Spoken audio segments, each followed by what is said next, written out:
You've been lied to about healing. They told you time alone would erase the pain, that distractions would make the wounds fade, that silence meant peace. But if that were true, why do so many scars still ache in the quiet of night? Why do you still feel the weight of memories you never speak about, the invisible burdens that no one else can see? The truth is, hidden pain doesn't disappear on its own. It lingers in the body, in the breath, in the restless thoughts that circle when the world goes dark. Real healing doesn't come from pretending the hurt isn't there. It comes from meeting it with wisdom, compassion, and presence. And for centuries, Buddhist teachings have carried the medicine. Gentle practices that soothe the heart, dissolve old wounds, and restore a peace so deep it feels like coming home. Tonight, as you listen, you will begin to feel the shift. The pain you've carried silently will start to loosen. The noise in your chest will soften. A quiet calm will rise, like water smoothing sharp stones. And when morning comes, you'll wake with a lighter heart, clearer, softer, more at peace. This isn't just another set of words to fall asleep to. This is a journey inward, a return to the part of you that suffering could never touch. Are you ready to heal the pain you've hidden and awaken the peace you've always had? Let's begin. Beneath the quiet of the night, after the opening you've just heard, the mind begins to wonder, is my pain really mine alone? That ache that hides in your chest, that heaviness you carry in silence, could it be part of something much larger than you? This question opens the door to one of the most beautiful and mysterious teachings of Buddhism, Indra's net. A teaching so vast, it changes how you see yourself, how you see others, and how you understand the hidden loneliness that haunts so many hearts. The image is simple yet profound. Ancient sutras describe the net of Indra, a vast web stretched across the universe, infinite in all directions. At every intersection sits a jewel, polished to brilliance, and in each jewel reflects all the others. Nothing exists in isolation. Every movement of light touches every jewel at once, each being containing the reflection of all others. To hear this is to feel the truth. You are not separate. You have never been separate. This teaching is not philosophy to entertain the mind. It is medicine for the wounds you've hidden. When you carry loneliness, when you feel unseen, when your suffering feels like a locked room no one else can enter, the net of Indra reveals another truth. Your life is held in the lives of countless others. Your struggles are not your prison but your bridge to the whole of humanity. The hidden pain you carry is not a mark of isolation but a thread that connects you to everyone else who suffers. That connection is where healing begins.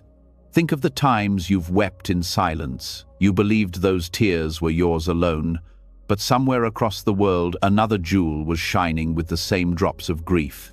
When you grieve, you join the great chorus of human hearts, and just as your sorrow is not only yours, neither is your joy.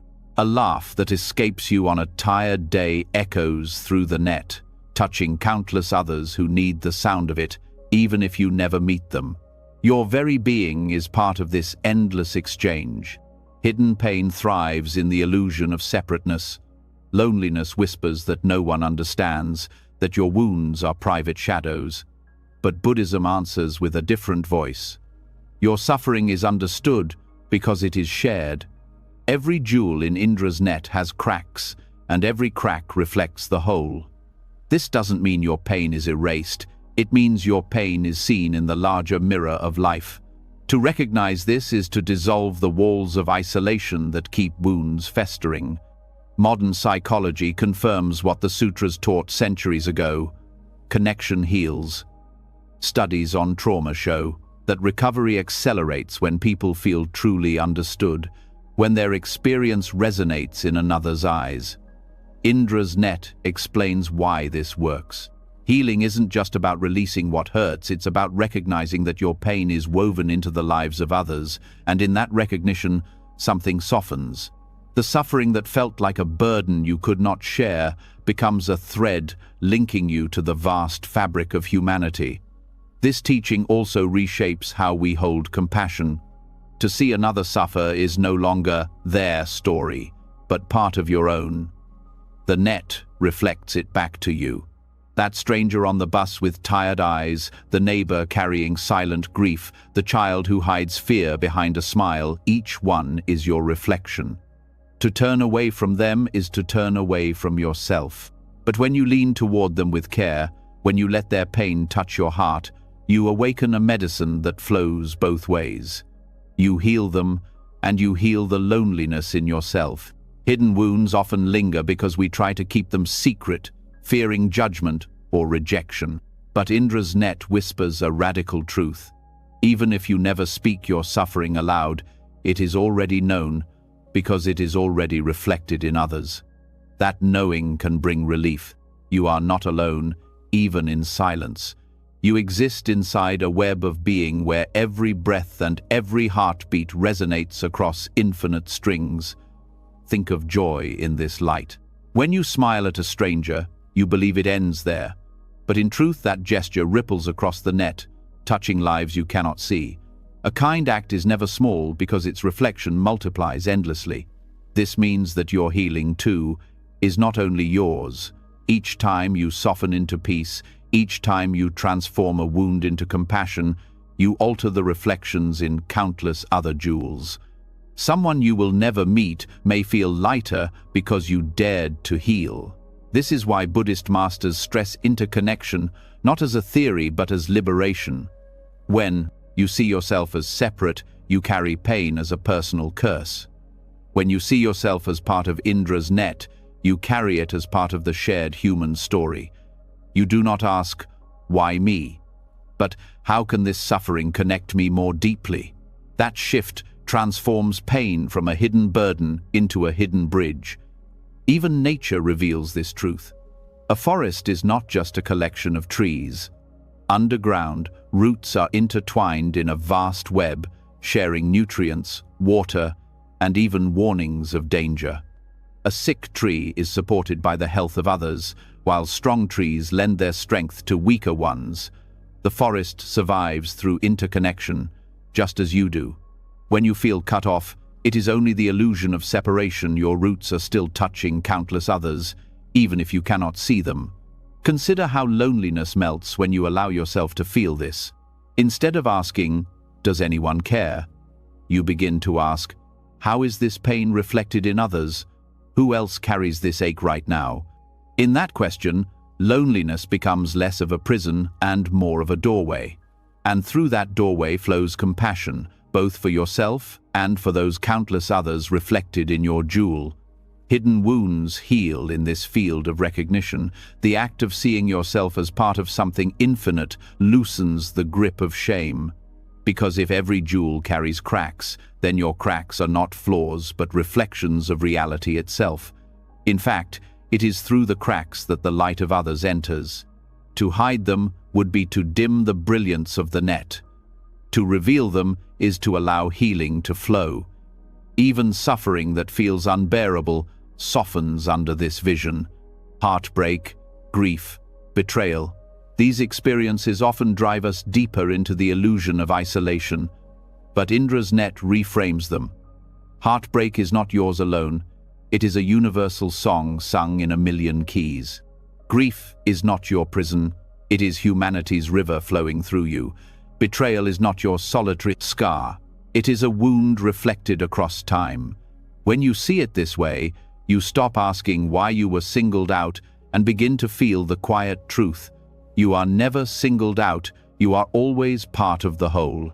This doesn't erase the sting of pain, but it changes its meaning. And meaning is what turns suffering into healing. A wound without meaning festers. A wound understood as shared becomes a source of connection. This is why hidden pain begins to dissolve when you see yourself inside Indra's net. What once felt unbearable now feels like part of the human fabric.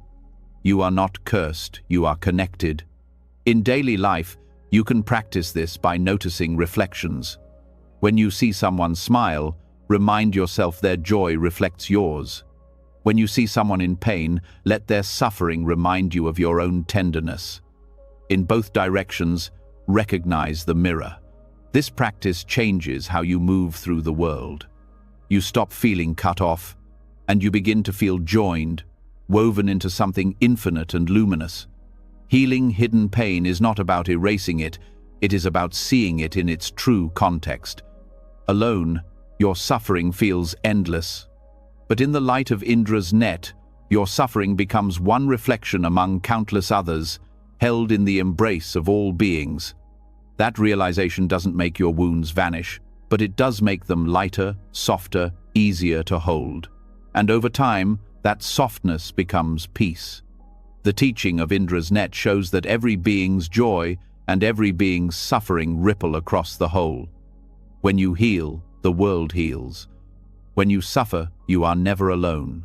And when you see this, loneliness dissolves into connection, and hidden pain finds the space to transform. This is the radical interconnection the sutras spoke of, and it is waiting for you tonight, as the net of stars shines above, reflecting back to you what has always been true. You are part of everything, and everything is part of you. As the truth of Indra's net sinks deeper, something else quietly arises. If all beings are connected, if our joys and sorrows ripple endlessly through one another, then how do we actually hold that knowledge in our daily lives? Not everything can be spoken. Not every wound responds to words. Sometimes speech makes the pain heavier, twisting it into arguments, judgments, or explanations that only deepen the cut. There is another way, one that has been overlooked but carries immense power, the way of noble silence. Noble silence is not simply the act of closing the mouth. It is not the silence of repression, nor the silence of indifference. It is a silence that carries awareness, compassion, and presence. In the Buddhist path, silence is medicine.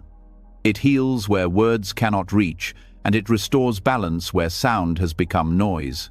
To step into this kind of silence is to enter a field where pain loosens without being forced, where wounds soften without being named.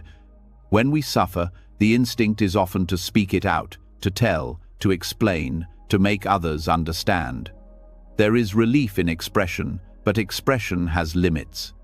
Words can trap pain into stories, replaying it again and again, making it sharper with every telling. Silence, when held with mindfulness, does the opposite. It allows pain to breathe without clinging to it. In the stillness, suffering can shift from being an identity to being a passing experience. The storm is still there, but it no longer defines the sky. Silence, in this sense, is active. It is a practice of listening deeply, first to oneself and then to others. It is hearing the currents of thought and emotion beneath the surface without rushing to name or solve them. Many people mistake silence for emptiness, but in the Buddhist tradition, it is full. It is filled with space, awareness, and the gentle touch of compassion. It is the still water that reflects the whole sky. The Buddha himself often taught through silence. In the ancient texts, there are moments when disciples asked him questions, and instead of offering doctrines, he remained quiet. This was not avoidance, it was teaching. The silence carried meaning beyond language, a reminder that some truths cannot be captured in concepts. The deepest healing does not come from explanations, it comes from direct experience, from resting in the presence of awareness itself. Think about how many conflicts could dissolve if silence was honored. Words, when used in anger, cut deeper than knives. Families split, friendships collapse, hearts break under the weight of careless speech. In these moments, noble silence is not weakness, but strength. To remain silent is to refuse to add fuel to the fire. It is to step out of the cycle of reaction and create space for peace to emerge. Silence becomes a shield and a balm, protecting both yourself and others from unnecessary harm. This silence also applies inwardly. Much of our hidden pain comes from the constant chatter of the mind. Thoughts repeat like broken records. Why did this happen? What if I had done differently? Will I ever be free? Noble silence addresses this not by forcefully shutting the mind, but by observing without feeding it. When you rest in silence, the thoughts begin to lose their grip. the endless commentary quiets, and the wound is no longer scratched open by constant mental words. In that quiet, healing takes root. In Buddhist monasteries, silence is often practiced collectively. Entire communities move, work, and eat without speaking. At first, this can feel strange or even uncomfortable, but over time, it reveals its depth. When the noise of speech fades, other senses awaken. You notice the sound of footsteps on the earth, the rhythm of breath, the taste of food. Life itself begins to speak through silence, and that presence is profoundly healing. Pain that felt unbearable begins to soften in the space created by this quiet attentiveness. Silence is also an act of respect. When someone else suffers, rushing to fill the air with advice or explanations often closes the door to true connection. But sitting in silence with another, holding space without the need to fix, is one of the deepest gifts you can give. That presence tells the other person, your pain is safe here. It does not need to be justified. It does not need to be dressed in words. In that silence, they can finally breathe, and sometimes that breath is all that is needed for the first layer of healing to begin. There is also a sacred dimension to noble silence. In silence, the boundaries between self and world blur. You become aware not only of your inner currents, but of the subtle rhythms around you, the wind, the rustle of leaves, the distant call of a bird. This communion dissolves loneliness at its root. You realize you are not alone because you are never separate. Even when no human voice is near, silence reveals the voices of the earth, the sky, the unseen connections that hold you. Hidden pain often thrives in noise, distractions, chatter, endless streams of information. These drown out the quiet where healing waits. By stepping into silence, you allow what has been buried to rise gently to the surface. The pain comes not as a violent eruption, but as a tender stirring, a chance to finally be felt without judgment. This is not silence as escape, but silence as courage, the bravery to meet what words have always tried to cover. When practiced regularly, noble silence transforms daily life. Instead of reacting instantly in conversations, you pause, you breathe, you listen. Instead of drowning every free moment with sound, you allow quiet to enter. Over time, you discover that silence is not empty, it is alive. It carries wisdom that cannot be heard through noise. The heart learns to rest, the mind learns to settle, and the body begins to release the tension it has carried. Silence also nurtures clarity. In the stillness, decisions become clearer, priorities settle into place. Pain that felt overwhelming begins to reveal its lessons. Sometimes the wound is not meant to be analyzed but witnessed. In silence, you become the witness, and the wound begins to release its hold. Healing does not always require answers. Often, it requires only the space to unfold naturally. The practice of noble silence can be integrated in simple ways. Begin with small periods each day where you choose not to speak, not to engage in noise, not even to flood yourself with screens or music. Use that time to listen to your breath, to your body, to the subtle stirrings of your mind. At first, restlessness may arise. This is normal. The mind, addicted to sound, resists the stillness. But with patience, a new depth reveals itself. Silence stops being uncomfortable and begins to feel like home. In relationships, silence can become a sanctuary. Instead of forcing conversations when tensions rise, you can invite silence. Sit together without words, allowing emotions to settle before they harden into conflict. This is not avoidance. It is wisdom. Silence gives both people the space to see clearly and return with compassion instead of anger. Over time, this practice builds trust, because silence shared without fear becomes a bond stronger than speech. There is also a deeper silence, the silence of meditation. When the mind grows still enough, even thoughts fall away, and what remains is pure awareness, silent, boundless, free. In this silence, hidden pain dissolves not because it is solved, but because it is seen as part of a larger whole.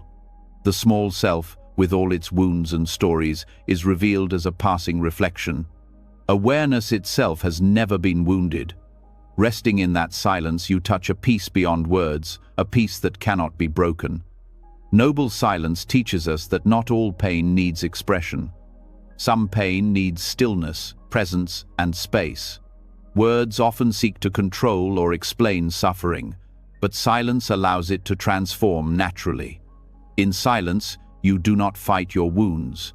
You do not hide them, you let them breathe in the open air of awareness until they find their own way to healing.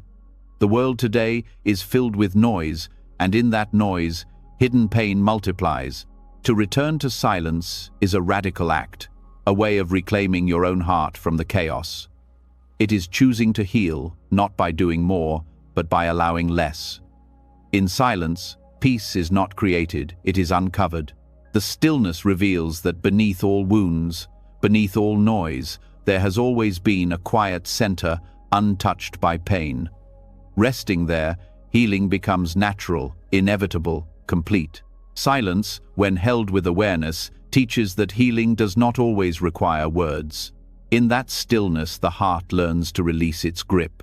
The mind loosens its restless stories, and wounds begin to soften on their own.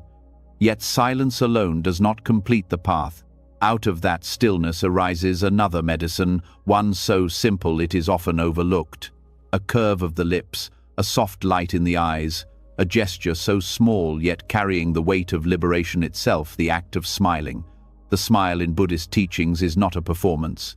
It is not forced cheer or social politeness. It is a subtle radiance, a reflection of freedom from within. When the Buddha is shown with a serene smile, it is not because he escaped suffering, but because he saw through its illusions. That gentle expression reveals a mind that no longer clings, a heart that rests in peace, and a presence that offers healing without a single word. The smile is the embodiment of noble silence, transformed into joy. A genuine smile carries energy that cannot be measured by surface logic. Neuroscience today confirms that smiling softens the nervous system, calms stress hormones, and gently rewires the brain toward ease. But beyond the science, the Dharma points to a deeper truth. The act of smiling, even in the face of despair, is a radical statement. It is saying, "I am not owned by this pain." The hidden despair that feeds on heaviness loses its grip when the lips release into a smile born from awareness. This kind of smile is not denial. It does not reject sadness or hide wounds under a mask. Instead, it allows both joy and sorrow to coexist in a larger field. To smile while holding grief is to say yes to life as it is, without being crushed by it. It is the art of carrying suffering lightly, without letting it define the entirety of your being. In this sense, the smile becomes an act of freedom, a refusal to be enslaved by despair. Smiling is also contagious, and here the teaching of Indra's net echoes again. When one jewel shines, the others reflect its light. A single smile offered sincerely can ripple through the hearts of many, shifting moods, softening tensions, and opening doors that words could never unlock. A smile directed at a stranger can dissolve the invisible walls of loneliness. In relationships weighed down by unspoken heaviness, a smile can remind both people of the possibility of tenderness. Its medicine is subtle, yet its reach is vast. The Buddha's smile is often described as knowing a recognition that everything is impermanent, that suffering rises and falls, and that clinging is the root of despair. To see this clearly is to no longer be trapped. The smile reflects this freedom. It does not come from ignoring life's difficulties, but from resting in the truth that difficulties themselves are passing clouds. The hidden despair that insists this will never end weakens in the presence of a smile that knows everything changes. There is also courage in smiling. In times of pain, it may feel easier to harden, to close off, to retreat behind a wall of seriousness. Smiling, however, requires vulnerability. It opens the face, it exposes the heart, it declares to the world that hope still lives here. That vulnerability is not weakness, it is strength. It takes great courage to smile when despair would rather you collapse. And in that courage lies liberation. To practice, smiling in daily life is to cultivate a small but powerful ritual. Begin not by forcing joy, but by relaxing the face, softening the breath, and allowing a gentle curve to rise naturally. Even if the heart is heavy, the act itself invites the body and mind to remember peace. Monks in the Zen tradition sometimes practice half-smiling during meditation, a subtle expression that reflects inner ease. This is not about pretending, it is about aligning the body with the possibility of lightness. Over time, that possibility grows into reality. Smiling also transforms how we meet others. A face marked by constant strain creates distance. A smile creates approachability, a silent invitation to connect. In a world where hidden despair often hides behind masks of indifference, a genuine smile can remind others of their own forgotten joy. The act becomes a gift, not only to oneself but to everyone who encounters it. Each smile plants a seed of ease in the collective field, and those seeds bloom in ways we may never see. Hidden despair often thrives because it convinces us that life is only suffering, that joy is out of reach. The Dharma counters with a radical proposal. Joy is always present, even in small, subtle forms. The smile is a doorway into that truth. When you allow yourself to smile, you affirm that despair does not have the final word. You uncover joy that was hidden beneath layers of thought. This is not escapism, it is liberation through recognition. Smiling also bridges silence and speech. It communicates without words, yet carries meaning deeper than sentences. A smile can say, "I understand," more fully than 1,000 explanations. It can offer comfort without analysis, hope without argument. In this way, it is an extension of noble silence, a silence made visible. Where words may deepen wounds, a smile can heal without stirring the pain. The practice of smiling has roots in mindfulness. To smile mindfully is to become aware of the present moment and to welcome it with softness. This doesn't mean the moment is perfect, it means you meet it with openness rather than resistance. That openness itself generates peace. Each mindful smile is a declaration, "This moment is enough." Over time, these small declarations accumulate into a life lived with greater ease. The Buddha's smile also teaches humility. It is not the smile of conquest, of superiority, or of forced optimism. It is the quiet smile of someone who has let go. Hidden despair often comes from the weight of trying to control what cannot be controlled, from clinging to outcomes, from resisting impermanence. The smile releases that struggle. It reflects a heart that no longer needs to grip so tightly, and in that release, despair finds no foothold. In modern life, where stress and heaviness dominate, the act of smiling can feel almost rebellious. To walk into a room burdened with worry and still offer a smile is to introduce a new energy. That energy disrupts the cycle of despair. Even if no one else notices, your own nervous system notices. The heart recognizes the signal. There is still space for lightness here. Over time, this small practice becomes a radical stance against the culture of despair. A smile also reminds us of our shared humanity. No matter how different our lives, the ability to smile unites us. Across languages, cultures, and generations, a smile is understood. It requires no translation. It dissolves barriers that words cannot. In this way, smiling embodies compassion itself, the recognition of our shared experience, the gentle reminder that we are not separate. For those carrying hidden despair, smiling may feel unnatural at first. But this is where practice matters. Just as silence requires patience, smiling requires trust. Each time you allow a smile to arise, even if only briefly, You are training the heart to remember its natural state of ease. Over time, despair loses its absolute grip. The mind begins to see that joy is not gone, only hidden, waiting to be uncovered by the simplest of gestures. The Dharma of smiling teaches that healing does not always come through struggle. Sometimes it comes through softness, through allowing lightness to coexist with pain. A smile does not erase wounds, but it shifts how we hold them. Instead of crushing weight, they become part of a larger tapestry where joy still shines. This shift is subtle, but its impact is profound. To carry a smile as practice is to carry medicine with you always. It is available in every moment, requiring nothing but the willingness to soften.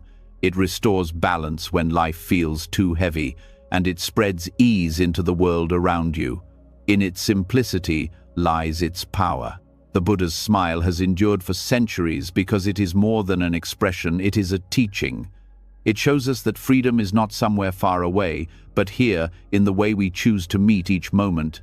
And in that smile rests the medicine of lightness, dissolving hidden despair and opening the door to peace. The soft medicine of a smile shows us that liberation can be carried in the smallest gestures. Where silence gave space and smiling brought lightness, there is yet another path that works in an entirely different way through sound itself. For centuries, in monasteries and temples, monks have practiced what is known as parita, protective chanting.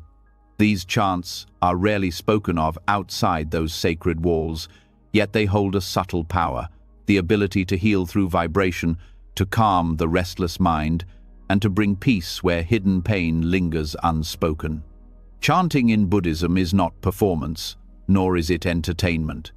It is a practice of resonance, of aligning body, breath, and mind with rhythms that carry centuries of accumulated devotion. The sound becomes more than words, it becomes energy. Those who have sat within the walls of a chanting hall often speak of a shift that cannot be explained by meaning alone. Even if the language is unknown, the vibration touches something beyond intellect, softening the heart, quieting fear, and easing the weight of despair. Parita chants are considered protective, not because they create walls against the world, but because they generate harmony within. Hidden pain thrives in dissonance, the clashing of thoughts, the restless repetition of inner stories, the tension in the body that never fully relaxes. The slow, steady rhythm of chanting dissolves this inner conflict. As the voice repeats ancient syllables, the breath deepens, the nervous system calms, and the mind is gently led away from chaos. What remains is a sense of being held, as if wrapped in sound itself. The healing nature of parita can be understood through both spiritual and scientific perspectives. Spiritually, these chants are imbued with intention. Monks dedicate the sound to the well-being of all beings, weaving compassion into every note. When the sound enters your body, it carries that intention, like a current flowing into hidden wounds. Scientifically, studies on chanting and mantra meditation show that repetition of sound slows brain waves, reduces stress hormones, and activates the parasympathetic nervous system. This shift allows the body to enter states of rest and repair, where healing becomes possible. For those carrying hidden pain, chanting offers something unique. It bypasses the need to explain or analyze. Words often entangle us in the story of suffering. Sound, stripped of narrative, goes deeper. It reaches the body directly, bypassing the chatter of the mind. Pain stored in muscles, in breath patterns, in the chest that feels too tight to expand, these begin to release as the vibration passes through. The chant becomes a balm not through meaning, but through resonance. The practice is communal in its traditional form, and that adds another layer of healing. Sitting among others, surrounded by waves of sound, one feels part of something vast. Loneliness dissolves, not through conversation, but through shared vibration. The heart senses that it is not isolated. It is part of a field of energy held together by voice, breath, and intention. In this way, chanting carries the same interconnection as Indra's net, but expressed through sound. Parita is also considered protective because it reshapes the mind's relationship to fear. Hidden pain often festers because fear surrounds it. Fear of being hurt again, fear of the future, fear of facing what lies buried. The steady cadence of chanting trains the mind to rest in rhythms of safety. The repetition is like a lullaby, reminding the nervous system that it is not under threat. Over time, the grip of fear weakens, and the mind learns to settle into peace more naturally. In temples, Parita chants are often performed during times of crisis, when illness strikes, when families suffer, when communities face uncertainty. People gather not to discuss solutions but to be bathed in sound. The healing comes not only from the chants themselves but from the shared act of surrendering to them. To sit quietly while others chant is to allow yourself to be carried, to let go of the burden of control, and to trust in the power of sound to do what words cannot. The practice also awakens mindfulness in a unique way. Each syllable requires attention. Each breath must align with the rhythm. The mind, instead of wandering, is anchored to the sound. This focus is gentle, unlike the tight grip of concentration. It is more like floating on a current than forcing the mind to stay still. This kind of mindfulness has its own healing effect, because when awareness is steady, the stories of suffering lose their power. Another layer of Parita's subtle medicine is its connection to tradition. The chants have been passed down for centuries, repeated countless times by countless voices. To chant them is to link yourself to that lineage of practice, to join a stream that has carried healing for generations. Hidden pain often makes us feel cut off from time itself, as though our suffering is an isolated event. Chanting restores continuity. It reminds us that we are part of a long human journey, and that others have carried pain before us and transformed it through these very sounds. In daily life, one does not need to be a monk to benefit from this practice. Simple chanting, even of short mantras or phrases, carries the same essence. The sound, Buddho, repeated slowly, can settle the mind. The phrase, Sabbe Sata Sukhi Hontu, may all beings be happy, sung gently, can shift the heart. It is not the complexity of the words that matters, but the sincerity with which they are repeated. What matters is the willingness to let sound become medicine. Chanting also teaches us something about surrender. To enter the rhythm, you let go of the need to control. The sound carries you. You do not have to carry it. For those who live with hidden pain, always striving to manage or suppress it, this surrender is deeply healing. It is a reminder that not everything requires effort. Sometimes healing happens when we stop trying to fix and allow ourselves to be held by something larger. Even listening to chants can be transformative.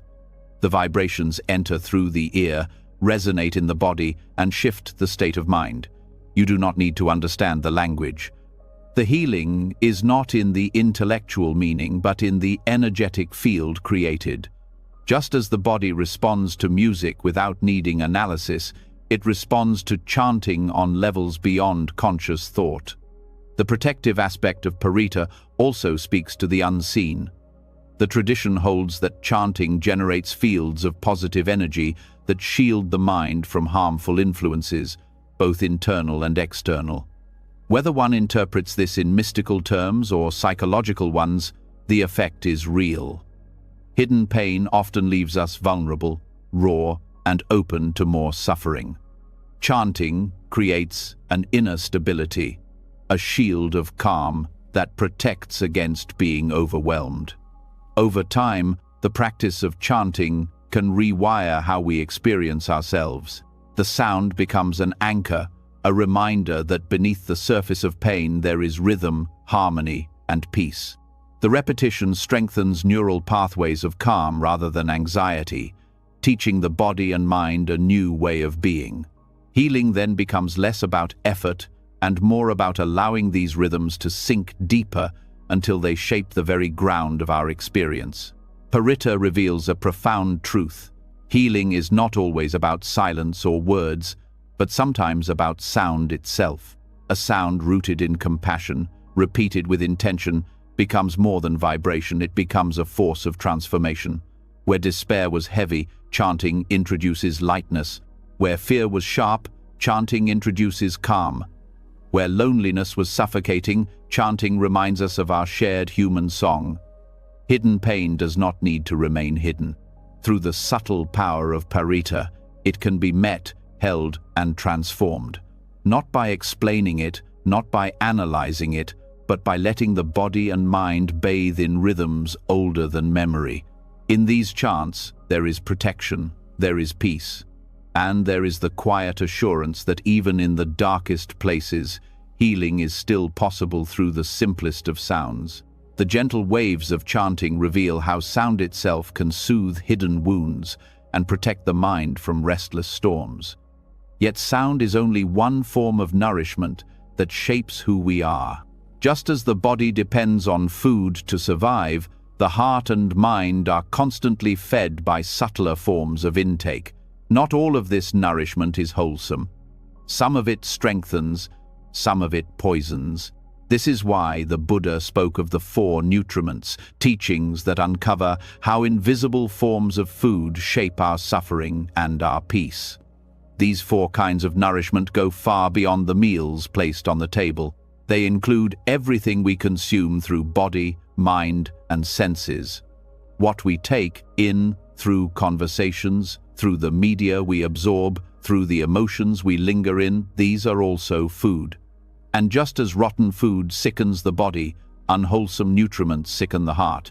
To understand them is to uncover how much of our hidden pain is quietly fed each day, often without our awareness. The first nutriment is edible food, the most obvious, but not the only one. The Buddha reminded us that even physical food is not separate from mind. What we eat affects not only health but clarity. Heavy, excessive, or careless eating makes the body restless, clouds the mind, and fuels attachment. Eating with mindfulness transforms food into healing, because awareness turns a simple act into a ritual of gratitude. Each bite, when taken with care, becomes a bridge to the present, a reminder that nourishment is sacred. Hidden pain often expresses itself through unconscious eating, using food to numb emotions, to fill emptiness that food can never truly satisfy. To eat mindfully is to break this cycle, giving the body what it needs while allowing the heart to feel what lies beneath. The second nutriment is sense impressions. Every sight, sound, smell, taste, and touch enters the mind like food enters the body.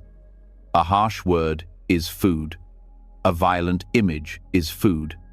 Endless scrolling on screens is food. These impressions do not vanish once consumed. They linger, shaping mood, thought, and memory. Much of our invisible pain grows from this source. When the senses are constantly bombarded by negativity, comparison, and fear, the mind begins to carry those toxins as if they were its own. This is why mindfulness of consumption extends beyond meals. It asks us, what do you allow into your eyes and ears each day? What conversations do you repeatedly feed on? What kind of environments do you choose to sit in? Even silence can be nourishing if filled with calm impressions, like the sound of wind through leaves or the stillness of dawn. But when silence is filled with noise from within, criticism, rumination, replayed arguments, it becomes poison. Protecting sense impressions is not about withdrawal from life, but about discerning which impressions strengthen peace and which feed despair. The third nutriment is volition, or will. This is the energy of desire that propels action. It too feeds us. When volition is rooted in compassion, patience, or wisdom, it nourishes strength. But when rooted in craving, anger, or fear, it becomes a destructive diet. Hidden pain often grows from toxic volition, the inner push to prove, to grasp, to become something at all costs. These forces exhaust the spirit, creating restlessness and dissatisfaction. The Buddha compared unhealthy volition to eating burning coals. It drives us forward, but it destroys from within. To heal through volition requires turning attention to the quality of desire that fuels life. Ask, what am I living for? Am I fed by fear of being unworthy, by craving for status, by the need to escape? Or am I fed by the wish to live peacefully, to help, to awaken? The energy of purpose is food, and it will either nourish or wound, depending on what drives it. When hidden pain feels constant, it is often because the will is caught in cycles of striving that can never satisfy. By shifting intention, by aligning volition with compassion and balance, the inner diet becomes medicine. The fourth nutriment is consciousness itself. Every moment of awareness is shaped by what it contacts. The Buddha taught that consciousness is like a seed, and what we feed it determines what grows. If the seed is watered with anger, anger flourishes. If watered with mindfulness, mindfulness deepens. Consciousness is not passive. It is always taking in, always digesting. The hidden pain many carry is often the fruit of seeds watered unconsciously for years, resentments replayed, fears rehearsed, doubts repeated. To change the nutriment of consciousness is to choose carefully which seeds we water, which states of mind we dwell on, and which we allow to fade. When viewed together, the four nutriments form a map of responsibility. They remind us that suffering is not random, it is fed. And healing is not mysterious. It begins with changing what we feed ourselves. Just as one who is sick improves with better diet, one who suffers secretly improves with better inner nourishment. The Buddha's teaching is not blame, it is empowerment. If pain is fed, then peace too can be fed. If despair grows from toxic food, then joy can grow from wholesome food. To apply these teachings requires awareness in the small choices of daily life. Before eating, pause. Before turning on a screen, pause. Before following a thought, pause. Each pause creates space to ask, does this nourish peace or does it nourish pain? Over time, these pauses accumulate into transformation. The hidden wounds that once felt permanent begin to weaken because they are no longer fed. Healing begins not by force, but by starving what harms and feeding what heals. There is also compassion in this teaching. To see that others are also fed by nutriments explains much of human behavior. Someone caught in anger is feeding on toxic impressions. Someone lost in despair may be driven by unhealthy volition. Recognizing this softens judgment. Instead of blaming, we see the diet of the heart, and with that vision comes understanding. Just as one would not scorn a body weakened by poor food, one need not scorn a mind weakened by poor nutriments. Compassion becomes the natural response. This teaching also addresses the modern world with striking clarity. Today, more than ever, we are surrounded by endless streams of impressions. Media, advertisements, conversations, and pressures constantly feed the senses. Much of it is designed not to nourish, but to provoke craving, fear, or comparison. The Buddha's guidance is urgent here. Be mindful of what you consume. Invisible pain grows in proportion to the toxins consumed. Freedom grows in proportion to the wholesome inputs cultivated. Mindful living becomes a diet of the heart. Choosing uplifting conversations instead of gossip, choosing art that calms instead of media that agitates, choosing silence over empty noise, each choice is a meal for the mind. Just as the body reflects the food it eats, the mind reflects the nutriments it consumes. Over time, a mind fed on peace becomes peaceful. A mind fed on compassion becomes compassionate. The teaching of the four nutriments is ultimately about reclaiming agency. Hidden pain often convinces us we are powerless, victims of circumstance. But these teachings remind us we can choose what we feed the mind and heart. Each day, in small ways, we decide whether to feed despair or to feed peace. This power is subtle, but it is transformative. Nourishment is ongoing, and with awareness, it becomes the foundation of healing. Through this teaching, invisible pain becomes visible. Its roots are traced back to the daily diet of impressions, desires, and consciousness itself, and in that recognition lies freedom. The cycle can change. Healing is not distant. It begins with the next choice of what to take in. In this way, the Buddha offered a teaching both profound and practical. Tend carefully to the nutriments of life, and peace will naturally follow. When the teaching of the four nutriments shows that pain is often fed by what we consume, it naturally leads to a deeper question: who is it that eats? Who is it that suffers? And what exactly is being nourished? Beneath the daily choices of food, impressions, and desires lies the very structure of what we call self. The Buddha revealed that this self, which seems so solid, is in fact a collection of parts, 5 aggregates that come together temporarily. These are form, feeling, perception, mental formations, and consciousness. They are known as the skandhas, and our hidden pain is often born not from what they are, but from clinging to them as if they were permanent or truly me. Form is the body, the material shape, the physical vessel through which we experience life. To mistake form as permanent is to suffer endlessly. Bodies age, weaken, and shift. Hidden pain grows when we cling to youth, beauty, or strength as if they could be frozen in time. Even subtle dissatisfaction with appearance or health springs from this misunderstanding. The body is real in the sense that it functions, but it is not a fixed identity. To see form as fluid dissolves much hidden tension. One can care for the body with compassion without mistaking it for the essence of who we are. Feeling is the second aggregate, the raw tone of experience, pleasant, unpleasant, or neutral. Much suffering hides here because people confuse feelings with truth. A painful feeling is mistaken as a permanent reality, and despair grows. A pleasant feeling is clung to as if it could last forever, and disappointment follows when it fades. Even neutral feelings create restlessness, leading to the search for stimulation to escape boredom. Hidden pain deepens when life is seen through the lens of chasing or avoiding feelings. To recognize that feelings arise and pass like ripples on water allows one to step back from their tyranny. They are part of experience, but not the entirety of existence.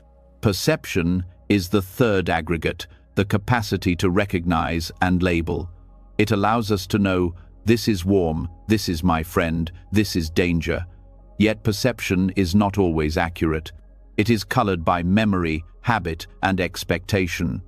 Much hidden pain arises because perception builds illusions. A word from someone may be perceived as insult even when none was intended. A memory of past betrayal colors perception of new relationships, causing suspicion where trust could have grown. These distortions feed suffering silently, convincing us of realities that may not exist. The Buddha taught that perception is useful but limited. To cling to it as absolute truth is to invite illusion. Mental formations, the fourth aggregate, are the habits, thoughts, and intentions that shape action. They are like the soil in which seeds of behavior grow. Hidden pain often roots itself here. Negative formations, such as resentment, envy, or self-doubt, form patterns that repeat, reinforcing suffering each time they arise. Even seemingly small formations like constant self-criticism become chains that bind us. Yet mental formations are not fixed. They can be reshaped through mindfulness and compassion. To see them clearly is to begin the work of transformation. Without awareness, they operate in the shadows, producing hidden pain without end. Consciousness, the fifth aggregate, is the stream of awareness that registers form, feeling, perception, and formations. It is like the stage upon which all experience appears. Consciousness itself is not solid or unchanging. It shifts moment by moment, conditioned by what it contacts. Hidden pain becomes stronger when one clings to consciousness as if it were a permanent self, believing, "I am this awareness, fixed and eternal." The Buddha revealed that consciousness too is conditioned, arising with objects and passing with them. Freedom comes not by rejecting consciousness, but by recognizing its impermanence. Together, these five aggregates create the sense of I. But they are not self, they are processes. Hidden pain arises when we mistake them for something permanent and unchanging. We say, "My body, my feelings, my thoughts," as though they were possessions or identities, yet they shift constantly, never holding still. The illusion of self, built on the aggregates, is the root of much suffering. The Buddha's teaching was not to deny the aggregates, but to see them clearly, without clinging. Clinging to form often leads to hidden insecurities about appearance, health, or aging. Clinging to feeling creates cycles of craving and aversion that exhaust the spirit. Clinging to perception locks us into distorted stories about ourselves and others. Clinging to mental formations keeps us trapped in destructive habits. Clinging to consciousness makes us believe there is a solid core self that must be defended. Each form of clinging multiplies pain because it fights against the truth of impermanence. Awareness of the aggregates, however, opens the door to liberation. By examining them closely, we begin to see that what we call me is a dynamic process. The body changes, feelings shift, perceptions alter, formations evolve, and consciousness flows. Hidden pain dissolves when we stop demanding permanence from what is by nature impermanent. This insight is not cold detachment, it is freedom. It allows us to live fully without being enslaved by illusions. This teaching also sheds light on relationships. Much hidden suffering arises from clinging to how others appear, feel, or act. We mistake their aggregates as fixed identities, but when we see that they too are processes, not solid selves, compassion grows. A harsh word is understood as a passing formation, not the essence of a person. A moment of joy in another is recognized as part of a shifting flow, not as something to envy. Seeing others through the lens of the aggregates dissolves judgments and softens anger, reducing hidden pain in connection with them. In meditation, observing the aggregates becomes direct practice. Watching the body breathe reveals form as process. Noticing a sensation of restlessness reveals feeling as fleeting. Observing the labeling mind shows perception in action. Recognizing recurring thoughts shows mental formations arising and passing. And behind it all, the stream of consciousness holds these without permanence. This practice loosens the grip of self-identification. Pain is still felt, but it is no longer bound to me in the same way. It becomes part of the flow, easier to release. The teaching of the aggregates also reveals why identity-based suffering is so strong. People cling to labels, race, gender, role, personality, as though they were the essence of self. But these labels are stitched together from aggregates, all impermanent. When identity is mistaken for a fixed truth, hidden pain follows, because life constantly disrupts that illusion. Freedom comes when identity is seen as provisional, not absolute. One can still live, love, and act, but without being trapped by rigid definitions. The aggregates explain not only personal pain but also collective suffering. Communities and nations cling to forms, perceptions, and formations as if they were permanent truths. Conflict arises from defending illusions. Recognizing the aggregates at a collective level offers the possibility of peace, because it reveals the constructed nature of division. Hidden pain in society mirrors hidden pain in the individual it grows, from clinging to what is impermanent and mistaking it for self. Healing hidden pain through the aggregates is a path of deep honesty. It asks us to examine what we take to be most intimate, our bodies, our feelings, our thoughts, and to see them as processes, not possessions. This can feel unsettling at first, because the sense of I loosens. But in that loosening lies liberation. Where nothing is solid, nothing can be truly threatened. Pain is still present, but its weight is lighter, its hold less absolute. The Buddha compared the aggregates to a chariot. The chariot is not one part, but the coming together of wheels, axles, frame, and harness.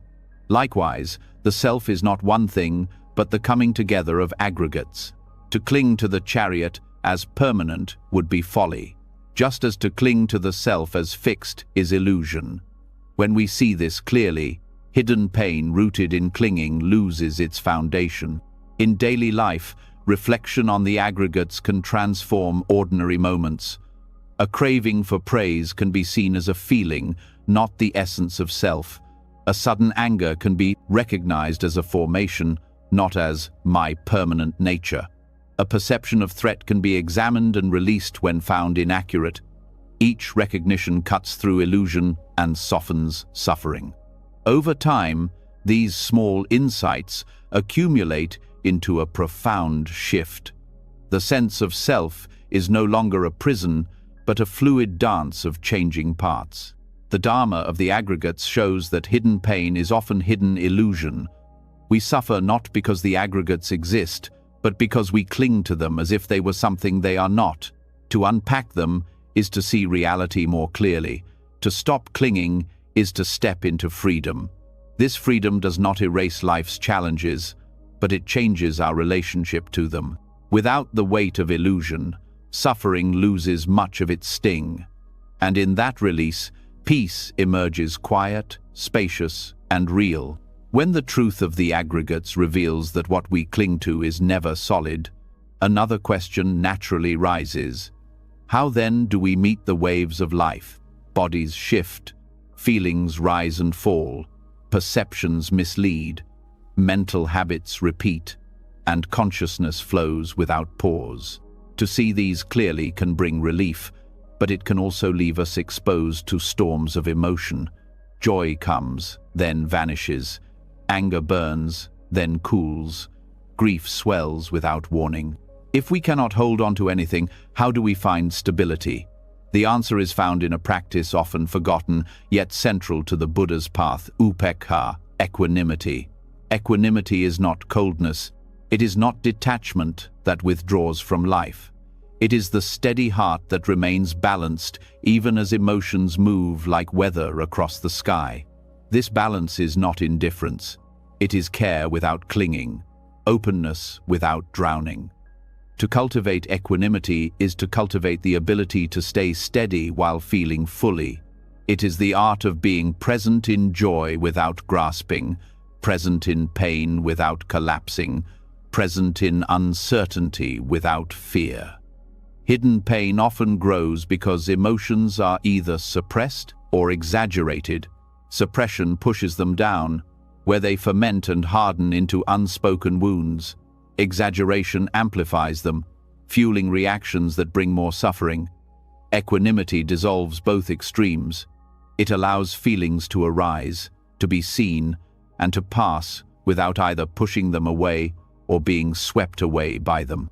This is why upekkha is medicine for emotional storms. It holds space for the full truth of experience while protecting the heart from imbalance.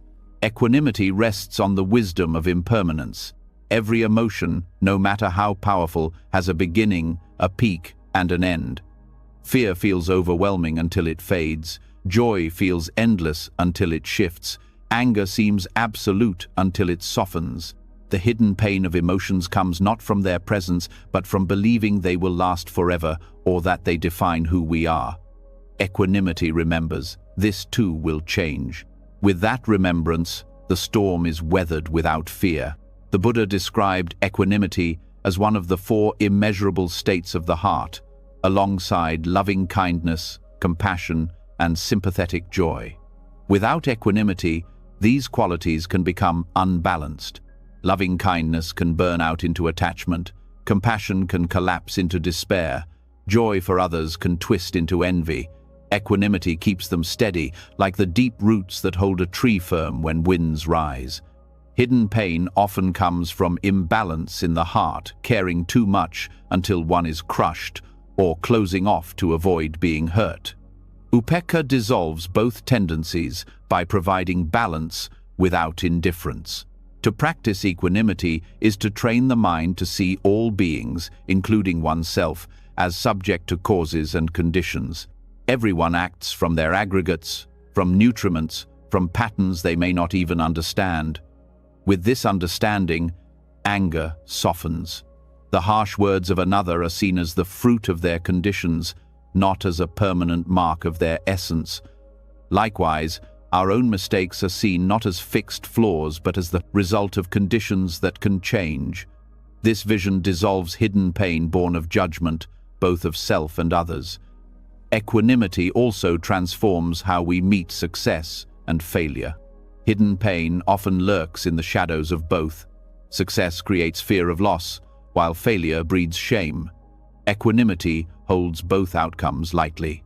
It recognizes that success is pleasant but temporary, failure is painful but also temporary, and neither defines the depth of our being. This balance frees us from the inner turbulence of self-worth tied to achievement. With upekkha, peace is not dependent on outcomes but flows from inner steadiness. In relationships, equanimity is a shield against emotional entanglement that wounds. To love without balance can lead to clinging, control, and disappointment. To detach completely creates distance and loneliness. Equanimity walks the middle path. It allows deep care without trying to possess or change others. It allows empathy without drowning in another's suffering. In this way, equanimity becomes the foundation of healthy love, love that supports, not suffocates. Hidden pain often comes from resistance to what is beyond control. Equanimity releases this resistance. It accepts that life includes birth and death, gain and loss, praise and blame, joy and sorrow. These pairs are the natural currents of existence. To fight them is to exhaust the spirit. To accept them with balance is to rest in peace even when storms rage. This acceptance is not passive, it is active wisdom, a conscious choice to rest in stability rather than chase control. Equanimity also addresses the hidden pain of injustice. When faced with cruelty or unfairness, the heart naturally burns. Without balance, this fire turns into bitterness or despair. With upekkha, the fire is transformed into clarity and strength. Equanimity does not deny wrongs. It prevents being consumed by them. It allows action to arise from wisdom rather than reactivity. This is how equanimity heals not only personal wounds, but also the wounds of society. It creates space for compassionate action without the poison of hatred. The practice of equanimity can be cultivated through meditation and daily mindfulness. In meditation, one observes sensations, thoughts, and emotions arise and pass without clinging or aversion. The breath becomes an anchor, reminding us of the rhythm of change. Over time, the mind learns to remain steady, not because emotions disappear, but because their impermanence is deeply known. In daily life, equanimity can be practiced by pausing before reacting, by remembering that all beings act under conditions, and by softening expectations of permanence in a world of change. Upekkha also teaches humility. It reveals that our perspective is one among countless others. The storm we feel so intensely is part of a larger weather system of life, not the whole sky. Hidden pain often grows from self-centeredness, the belief that our emotions define reality. Equanimity shifts this view, showing that while our emotions matter, they are part of a much wider unfolding. This humility brings spaciousness to the heart, making it less burdened by its own storms. There is also profound freedom in equanimity. To no longer be enslaved by every rise and fall of emotion is to taste liberation. It does not mean emotions vanish, it means they no longer rule. Anger arises, but it does not dictate. Fear arises, but it does not control. Joy arises, but it does not bind. Equanimity allows emotions to be guests rather than masters. In that shift, hidden pain loses its sharpest edge, and peace becomes possible even in the midst of life's turmoil. The forgotten nature of this practice in modern times makes its rediscovery urgent. A world of constant stimulation, judgment, and reactivity leaves hearts exhausted. Without balance, hidden pain grows silently under the weight of endless emotional turbulence. Upekkha offers the antidote not by silencing emotions, but by teaching the heart to stand steady amidst them. It is a practice of profound compassion for oneself, because it ends the cycle of being pulled endlessly between extremes. Equanimity does not mean life becomes bland or flat. In fact, it allows deeper engagement. Without fear of being overwhelmed, one can open more fully to joy, sorrow, love, and loss. Equanimity does not diminish life. It enriches it by making the heart spacious enough to hold all of it. This spaciousness is the soil where hidden pain dissolves, because nothing is clung to, nothing is rejected. Everything is seen, felt, and released in balance. To live with equanimity is to live with a steady flame that does not flicker with every wind. It is to walk through emotional storms with dignity, to care deeply without collapsing, to act wisely without being consumed. Hidden pain, which thrives on imbalance, cannot survive in this field of balance. Upekkha is not just peace, it is the kind of peace that arises when nothing can shake the center of the heart. And in that unshakable center, liberation is found. Equanimity shows us how balance steadies the heart in the middle of life's storms. Yet, even with balance, pain still arrives. The body aches, loss strikes, disappointment unfolds, and grief touches every life. These are part of existence and cannot be avoided. But the Buddha revealed something striking. Much of what we suffer is not from the pain itself, but from what the mind adds afterward. This teaching is known as the parable of the two arrows, and it exposes the hidden wound most people never notice. The first arrow is life itself. It is the sharp reality of being human. Aging, illness, injury, rejection, death. These are wounds that strike all beings. No one escapes them, not even the awakened ones. The second arrow is different. It is the arrow of the mind, the stories, judgments, fears, and resistance that follow the first wound. The first arrow pierces the body or the heart, but the second arrow pierces the mind. And often, this second wound causes far more suffering than the first. When grief arrives, the first arrow is the raw ache of loss. The second arrow is the thought, "This should not have happened. I cannot survive this. Life is unfair." When insult arrives, the first arrow is the sting of harsh words. The second arrow is the thought, "I am worthless. They always treat me this way. I will never be respected." When sickness comes, the first arrow is the pain of the body.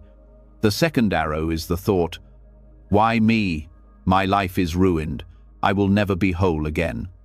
These mental arrows are optional, yet most people fire them without realizing it. Hidden pain thrives on the second arrow. It festers in the stories we repeat, the judgments we carry, the comparisons we feed. While the first arrow eventually passes, the second arrow can be kept alive for years. A betrayal in childhood may remain as a first arrow for a moment, but the second arrow of "I can never trust anyone" can dominate an entire lifetime. In this way, we become the ones who wound ourselves most deeply. The teaching of the two arrows is not meant to dismiss real pain. The Buddha did not deny the reality of physical or emotional wounds. Rather, he showed compassion by pointing out where we add to that pain unnecessarily. To end the second arrow is to stop multiplying suffering. It is to allow the first arrow to be what it is: real, human, unavoidable, without adding layers of self-punishment. The practice begins with recognition. When pain arises, ask, "What is the first arrow here, and what am I adding?" This simple inquiry reveals how quickly the mind fires the second arrow. A single disappointment can spiral into hours of rumination. A moment of embarrassment can grow into weeks of shame. Each time the mind repeats these thoughts, the wound deepens. But to recognize them as second arrows is to loosen their power. Awareness itself begins the healing. Ending the second arrow requires mindfulness, the ability to pause before reacting. When the first arrow strikes, the natural tendency is to flinch and then to react. But mindfulness introduces space. In that space, the pain is seen clearly without being amplified. For example, physical pain in meditation may be sharp, but when observed without judgment, it is simply sensation. Without the second arrow of "I cannot bear this," the pain becomes manageable. This shift transforms the relationship to suffering. Compassion also plays a role. Many people fire second arrows at themselves through harsh self-criticism. A mistake becomes not just an event but a declaration of unworthiness. Compassion interrupts this cycle. Instead of "I am worthless," the voice of compassion says, "This is painful, but I am human. All beings make mistakes." Compassion disarms the second arrow, replacing it with gentleness. Over time, this practice rewires the mind to respond with kindness rather than cruelty. The second arrow also reveals how much of suffering is rooted in resistance. The mind says, "This should not be happening." That resistance tightens around the first wound, making it sharper. Acceptance does not mean liking the pain, but allowing it to be as it is. Acceptance removes the second arrow. The body may still ache, the loss may still be real, but without resistance, the suffering is lighter. The teaching also applies to relationships.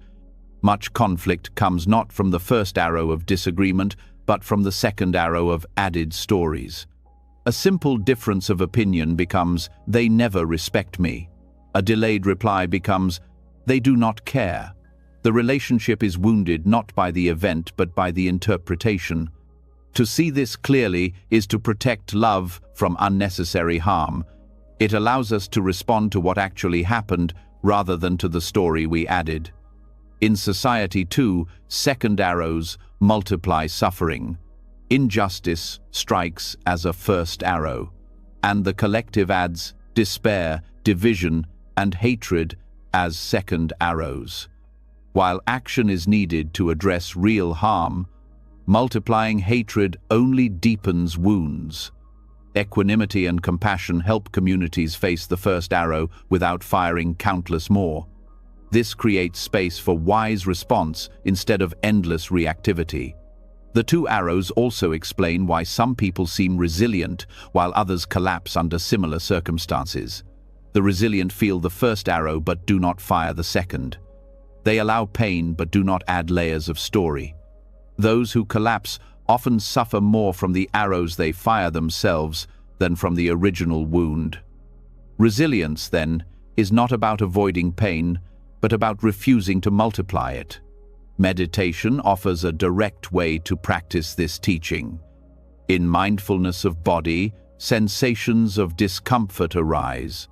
Instead of adding stories, the meditator notes them as heat, pressure, or ache. The pain is felt but not personalized. This simple practice trains the mind not to add the second arrow. In mindfulness of mind, thoughts are seen as passing phenomena, not truths. A thought of fear is labeled fear, then released. The arrow is recognized but not driven deeper.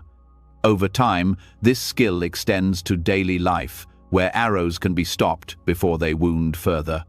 The two arrows teaching also reshapes how we hold memory. Many suffer not because of the past itself, but because of the second arrows. They continue to fire whenever the memory arises. The past cannot be undone, but the arrows fired in the present can be stopped. Each time we remember without adding judgment, the power of the past weakens. The wound remains, but the suffering lessens. This is the essence of healing through awareness. The difference between pain and suffering becomes clear here. Pain is the first arrow, real, physical, emotional. Suffering is the second arrow, the mental addition. To understand this difference is to take responsibility for the part we can change. We cannot stop all pain, but we can stop the unnecessary arrows we shoot into ourselves. This understanding is deeply empowering because it shows that freedom is possible even in the presence of pain. Over time, the practice of ending the second arrow creates a profound shift in daily life. Small frustrations no longer spiral into long hours of anger. Setbacks no longer become permanent identities. Even deep losses become lighter when not multiplied by endless stories.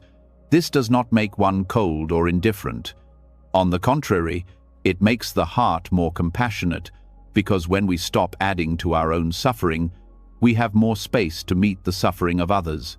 The Buddha's teaching of the two arrows is simple, but its depth is vast. It reveals the hidden wound of the mind and offers the key to release. To live this teaching is to accept the first arrow with courage and to refuse the second arrow with wisdom. In this balance, hidden pain dissolves, and peace arises not from avoiding life, but from meeting it with clarity. The first arrow may be unavoidable, but the second arrow is always a choice. And in choosing not to fire it, we find freedom in the very heart of suffering. The teaching of the two arrows reveals how much of our suffering is created by the mind itself, piling story upon story until the original pain is nearly forgotten beneath layers of self-inflicted wounds. But even deeper than this lies another truth. There are forces within us that actively seek to maintain suffering, voices that whisper convincingly, doubts that appear as reason, cravings that feel like freedom yet bind us tighter. In Buddhist language, these forces are called Mara. They are not demons outside waiting to attack, but patterns inside that sabotage peace while disguising themselves as our own thoughts and desires. Mara is subtle. Rarely does it appear as an obvious enemy. More often it hides in familiar voices. You'll never be enough. You can rest after you prove yourself. Indulge now, you'll deal with the consequences later. These thoughts sound logical, even practical, but their effect is the same. They keep us chained to cycles of dissatisfaction. Hidden pain thrives here because the sabotage feels like our own decision, our own will, yet beneath the surface, it is simply old conditioning, an inner current that seeks to pull us away from freedom. One form Mara takes is doubt. Doubt whispers that the path of healing is pointless, that meditation is a waste of time, that peace is for others but not for you. This doubt is powerful because it pretends to be intelligence. It sounds like careful questioning, but its real aim is paralysis. Doubt freezes progress by convincing the heart not to try. Recognizing this voice as Mara is liberating. Doubt may still arise, but instead of bowing to it, we can see it for what it is, a passing trick, not the truth. Another form of Mara is desire, not in the sense of simple needs, but craving that promises satisfaction while delivering restlessness. The desire for recognition, the hunger for possessions, the endless chase for stimulation, these are forms of Mara disguised as fulfillment. They whisper, once you achieve this, once you gain that, then you will be at peace. Yet each time the goal is reached, dissatisfaction soon returns. Hidden pain deepens because the chase never ends. The cycle is endless until the craving itself is seen as the trap. Mara also appears as aversion. This is the voice that resists discomfort, that lashes out in anger, that avoids what feels unpleasant. It says, you should not have to feel this, escape it, push it away. On the surface, this seems protective, but in truth it multiplies suffering. Avoidance makes fear grow stronger. Anger poisons the heart long after the moment has passed.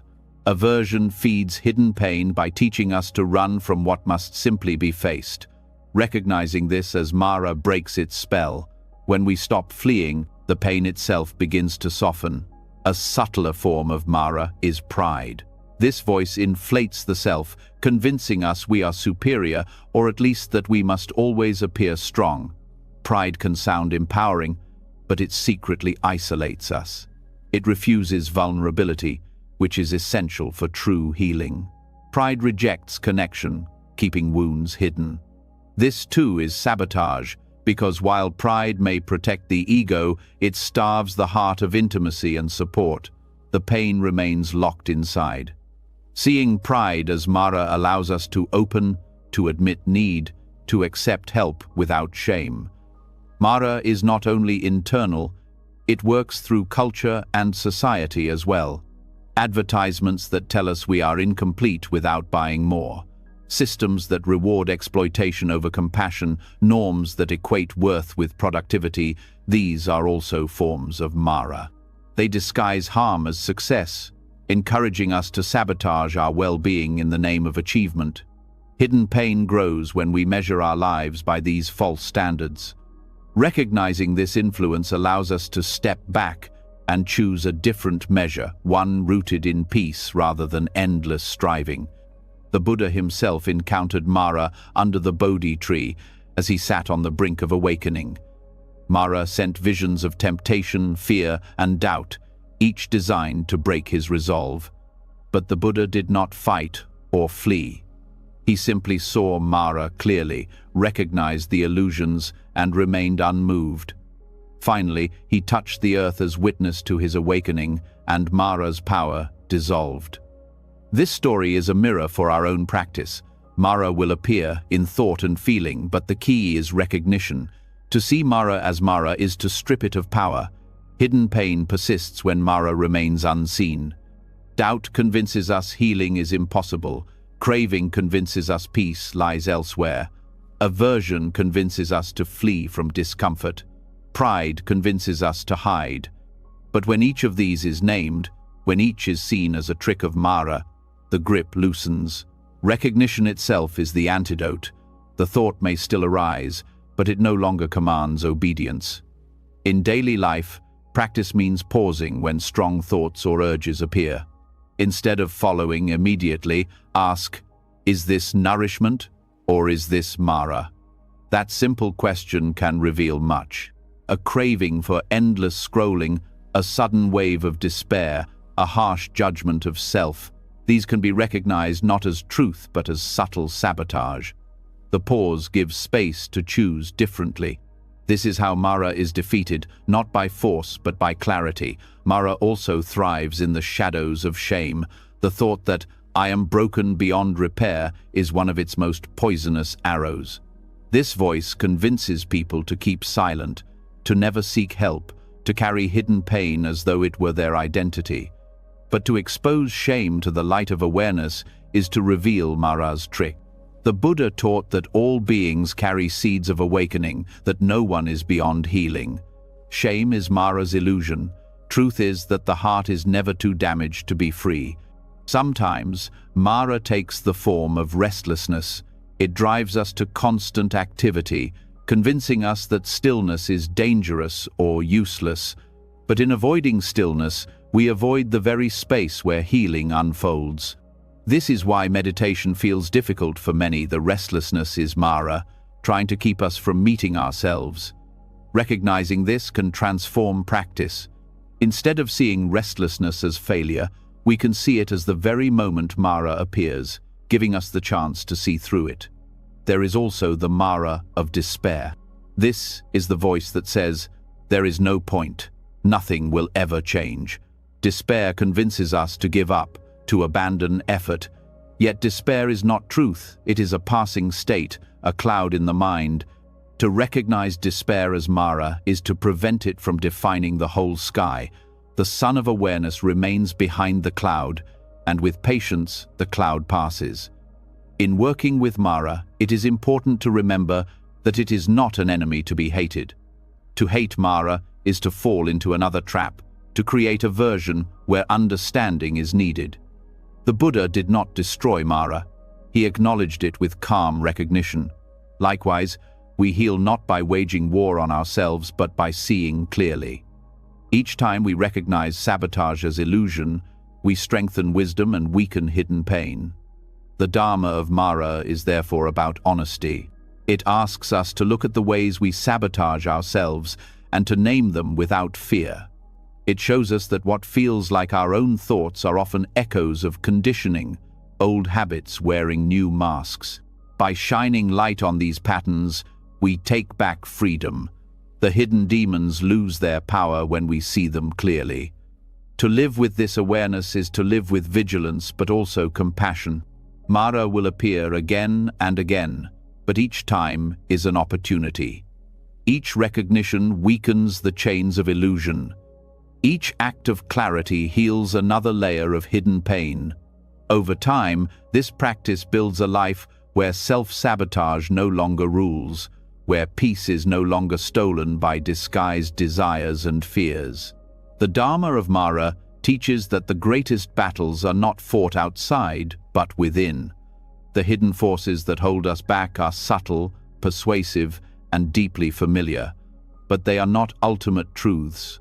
They are passing illusions, tricks of the mind. To see them is to be free from them, and in that freedom, hidden pain dissolves, leaving space for peace, strength, and clarity to shine. Recognizing Mara unmasks the ways we sabotage our own freedom, but even when we see through his tricks, another question quietly lingers. What does it mean to truly live with ease? Even when inner demons no longer dominate, many still feel poor inside, lacking, restless, haunted by the thought that something more is always needed. This subtle hunger is its own form of suffering, a constant thirst that no achievement or possession can satisfy.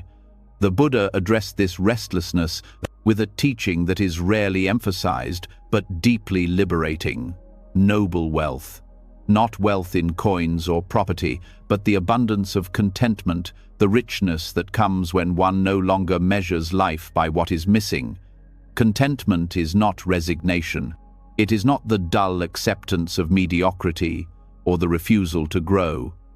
It is the recognition that sufficiency already exists here and now. When the heart rests in contentment, it does not mean life is without effort, but that effort arises from peace rather than desperation. Hidden pain rooted in scarcity, thinking the endless fear of not having enough, not being enough, dissolves in the presence of this noble wealth. The Buddha pointed out that craving creates poverty, no matter how much one owns. A wealthy person consumed by desire lives like a beggar, always needing more. A simple person who feels content may have little, yet lives like a king. This reversal challenges modern assumptions about success. The constant chase for more possessions, more status, more security feeds hidden suffering because the mind never rests. Noble wealth shifts the perspective. Abundance is not measured by accumulation but by sufficiency of heart. The roots of scarcity thinking go deep. They are reinforced by society, which teaches that worth is tied to productivity, achievement, and comparison. Advertising thrives on reminding people of what they lack. Families pass down fears of insecurity, telling children to always grasp for more. This conditioning becomes a background hum of dissatisfaction, so constant that many mistake it for normal life. Yet this is precisely where hidden pain lives, buried in the belief that peace lies just beyond the next gain.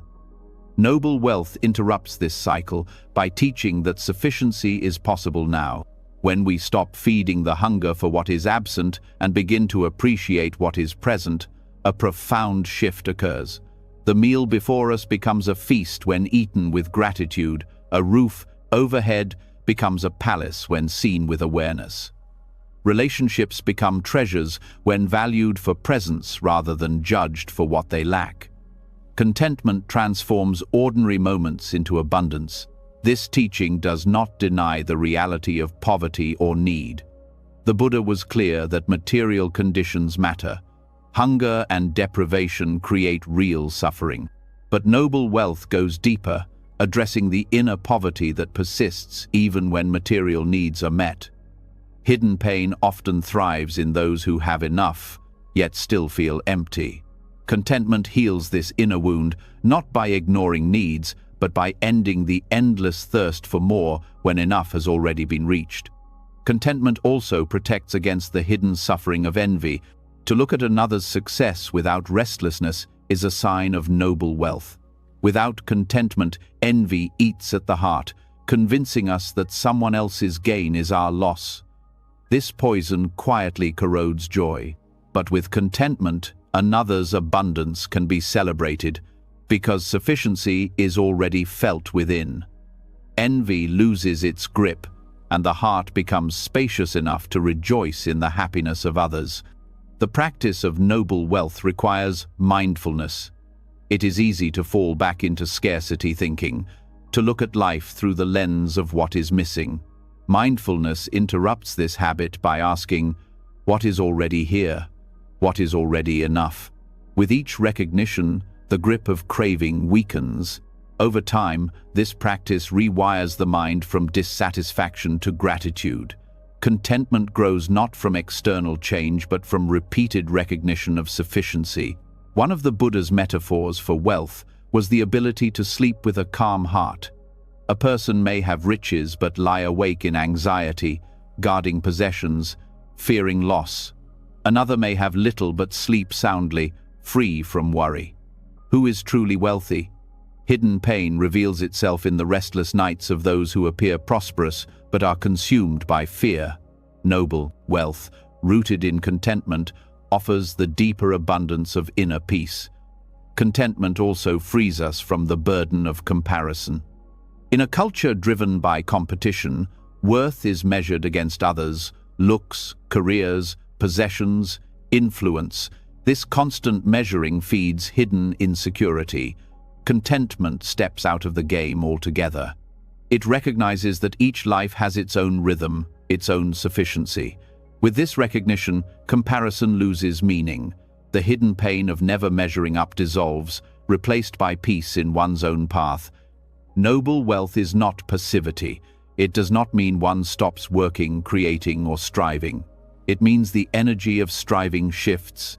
Instead of grasping from lack, action flows from fullness. A person content with themselves still pursues growth, but growth becomes an expression of joy rather than desperation. This subtle shift transforms the quality of effort. Work done from lack drains, work done from sufficiency uplifts. The teaching also carries ethical weight. Contentment protects against exploitation. Many forms of harm in the world arise from greed, the inability to feel that what one has is enough. Exploiting resources, manipulating others, creating systems of inequality, these are driven by inner poverty disguised as ambition. Noble wealth counters this by grounding ethics in sufficiency. When the heart feels abundant, there is no need to harm others to gain more. Compassion flows naturally from contentment. For personal practice, cultivating noble wealth can begin with small acts of appreciation, pausing to breathe and notice what is already present, reflecting on simple blessings: the body that breathes, the friend who listens, the sun that rises. These reflections shift the focus from lack to sufficiency. Over time, this shift builds resilience. Life's uncertainties still come, but they do not collapse the heart, because sufficiency is carried within. Contentment also transforms relationships. Hidden pain often arises when expectations are endless, when partners or friends are seen through the lens of what they fail to provide. Contentment allows one to value what is present without constant demand for more. This does not mean tolerating harm or neglect, but it does mean appreciating the reality of another without chaining them to fantasies. In this way, noble wealth strengthens bonds by replacing demand with gratitude. Even in solitude, noble wealth is medicine. Many fear being alone because scarcity thinking tells them they lack what they need. But with contentment, solitude becomes abundance. Silence is no longer emptiness but fullness. Time alone is no longer deprivation but richness. Hidden pain of loneliness dissolves in the recognition that being alive itself is already enough. The Buddha's surprising teaching on wealth is not about poverty or riches, but about perception. True poverty is endless craving. True wealth is sufficiency of heart. To see this is to uncover a freedom untouched by circumstance. Whether in plenty or in scarcity, the content heart rests at ease. This is noble wealth, the abundance that cannot be stolen, cannot be lost, because it does not depend on what one has, but on how one sees. To live with this wealth is to dissolve hidden pain at its root. The restless hunger that drives so much suffering is replaced by peace in the present. The illusions of lack lose power, and in their place grows a deep, quiet joy, the joy of knowing that this moment, as it is already enough. Contentment reveals that true wealth is not measured in possessions, but in the heart's ability to rest with what is already enough. Yet even when sufficiency is recognized, there is another force that quietly unsettles peace, restlessness. The mind still pushes, still hurries, still demands that life unfold faster than it does. This subtle impatience may not seem like a major problem, yet it erodes joy and magnifies hidden pain. The Buddha called the antidote khanti, patience, not passive waiting, but a radical medicine that heals the restlessness constantly tugging at the heart. Patience is often misunderstood as weakness, as if it means simply enduring whatever comes without spirit. In truth, patience is strength. It is the ability to meet delay, difficulty, or discomfort without collapsing into anger or despair. Hidden pain grows when impatience rules, because impatience tells us we cannot bear what is happening now, that relief must come immediately. Each time we give in to this urge, the heart becomes more fragile, less able to hold life as it is. Patience, on the other hand, builds resilience. It teaches that we can bear more than we think, and in bearing it, we grow stronger. Impatience is often invisible because it hides in small moments. The irritation when traffic slows, the frustration when someone does not reply quickly, the unease when results take longer than expected. Each instance may seem minor, but together they form a constant undercurrent of dissatisfaction. This restlessness creates subtle suffering, a low hum of tension that prevents deep peace. Patience cuts through this hum by teaching the heart to rest in the present, even when the present does not conform to desire. The Buddha described patience as the highest form of asceticism. More than fasting or physical discipline, patience transforms the deepest roots of suffering. To be patient with others prevents anger from turning into hatred. To be patient with ourselves prevents shame from turning into despair. To be patient with life prevents disappointment from turning into hopelessness. In this way, patience is not just endurance, it is active healing, transforming moments that would otherwise deepen wounds into opportunities for growth. Restlessness often arises because the mind confuses urgency with importance. Everything feels pressing, every delay feels unbearable, but patience restores perspective. It reminds us that most things do not need to happen instantly, that time itself is part of the unfolding. Hidden pain is fueled by the illusion that life is running out, that we must grasp and hurry to secure happiness. Patience dissolves this illusion by showing that rushing does not create peace, it only magnifies stress. Peace arises when we allow life to move at its natural rhythm. Patience also brings clarity. When the mind is impatient, it reacts impulsively, making decisions clouded by urgency. These decisions often create more suffering than the delay itself. Patience provides space. In that space, wisdom can arise. A pause before speaking prevents harsh words. A pause before acting prevents regret. Each act of patience protects us from unnecessary wounds. Over time, patience becomes a form of self-compassion, a way of guarding the heart against harm born of haste. Another dimension of patience is how it reshapes our relationship with others. Impatience with people often takes the form of criticism, judgment, or frustration.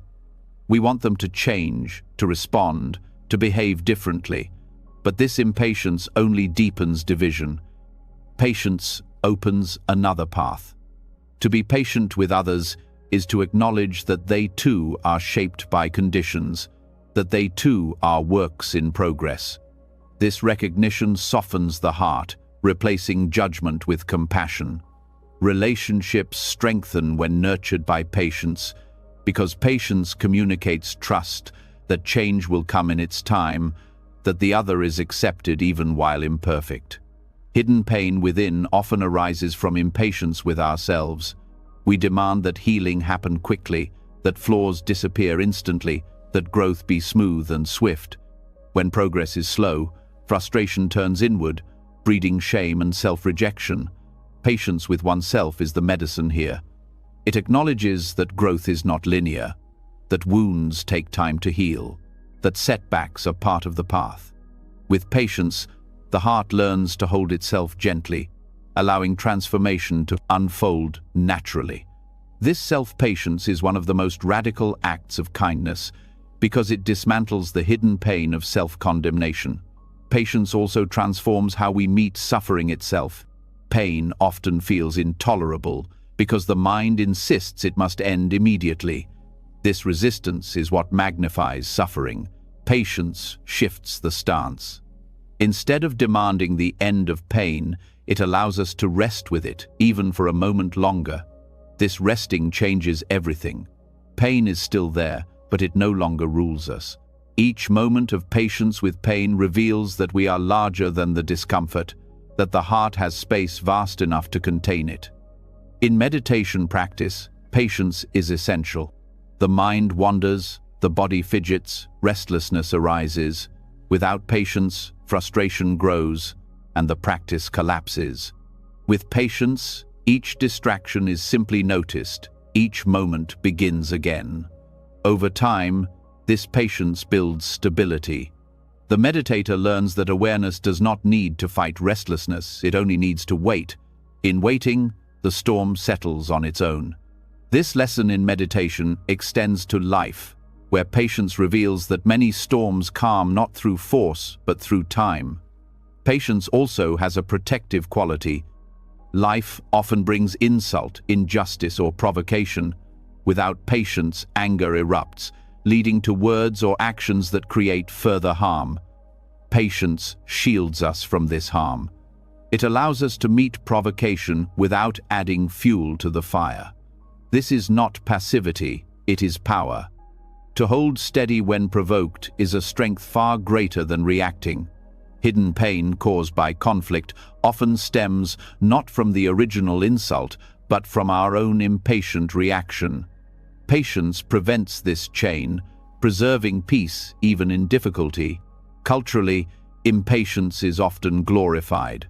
Speed, productivity, instant results are praised, while patience is seen as weakness.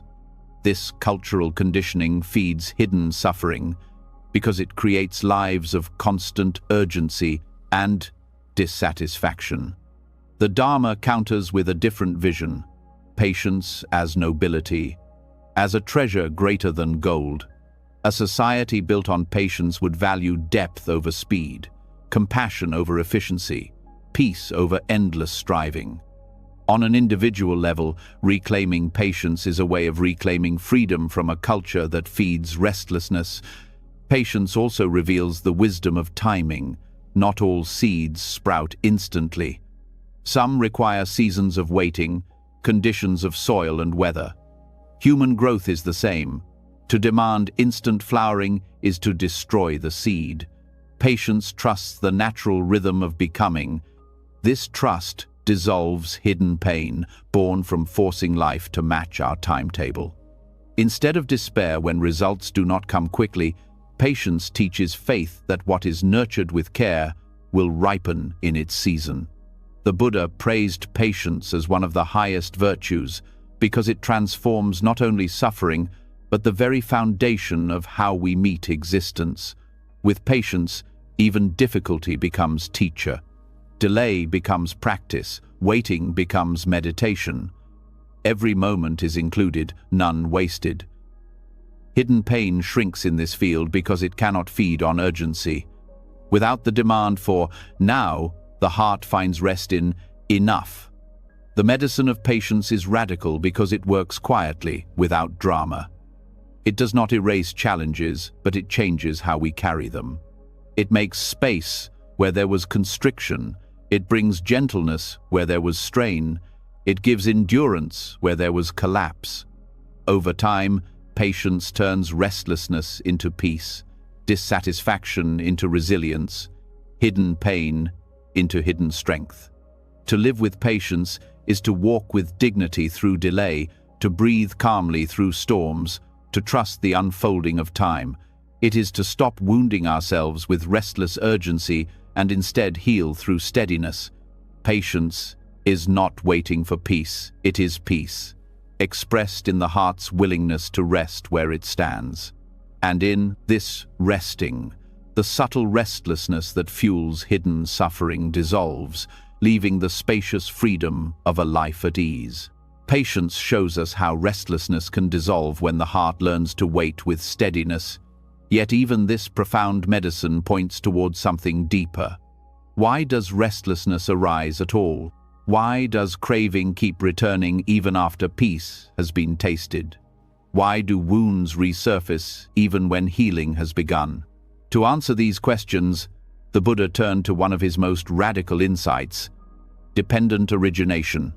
This teaching reveals that suffering is not random, nor is it caused by a single event. It is a chain of conditions, each link feeding the next.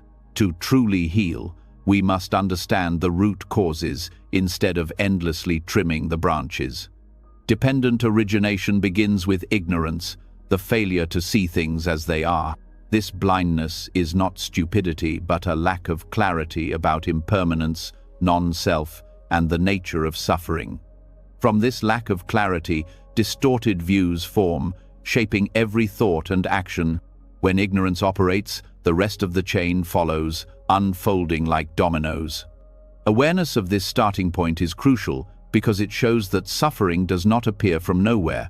It sprouts from unseen soil.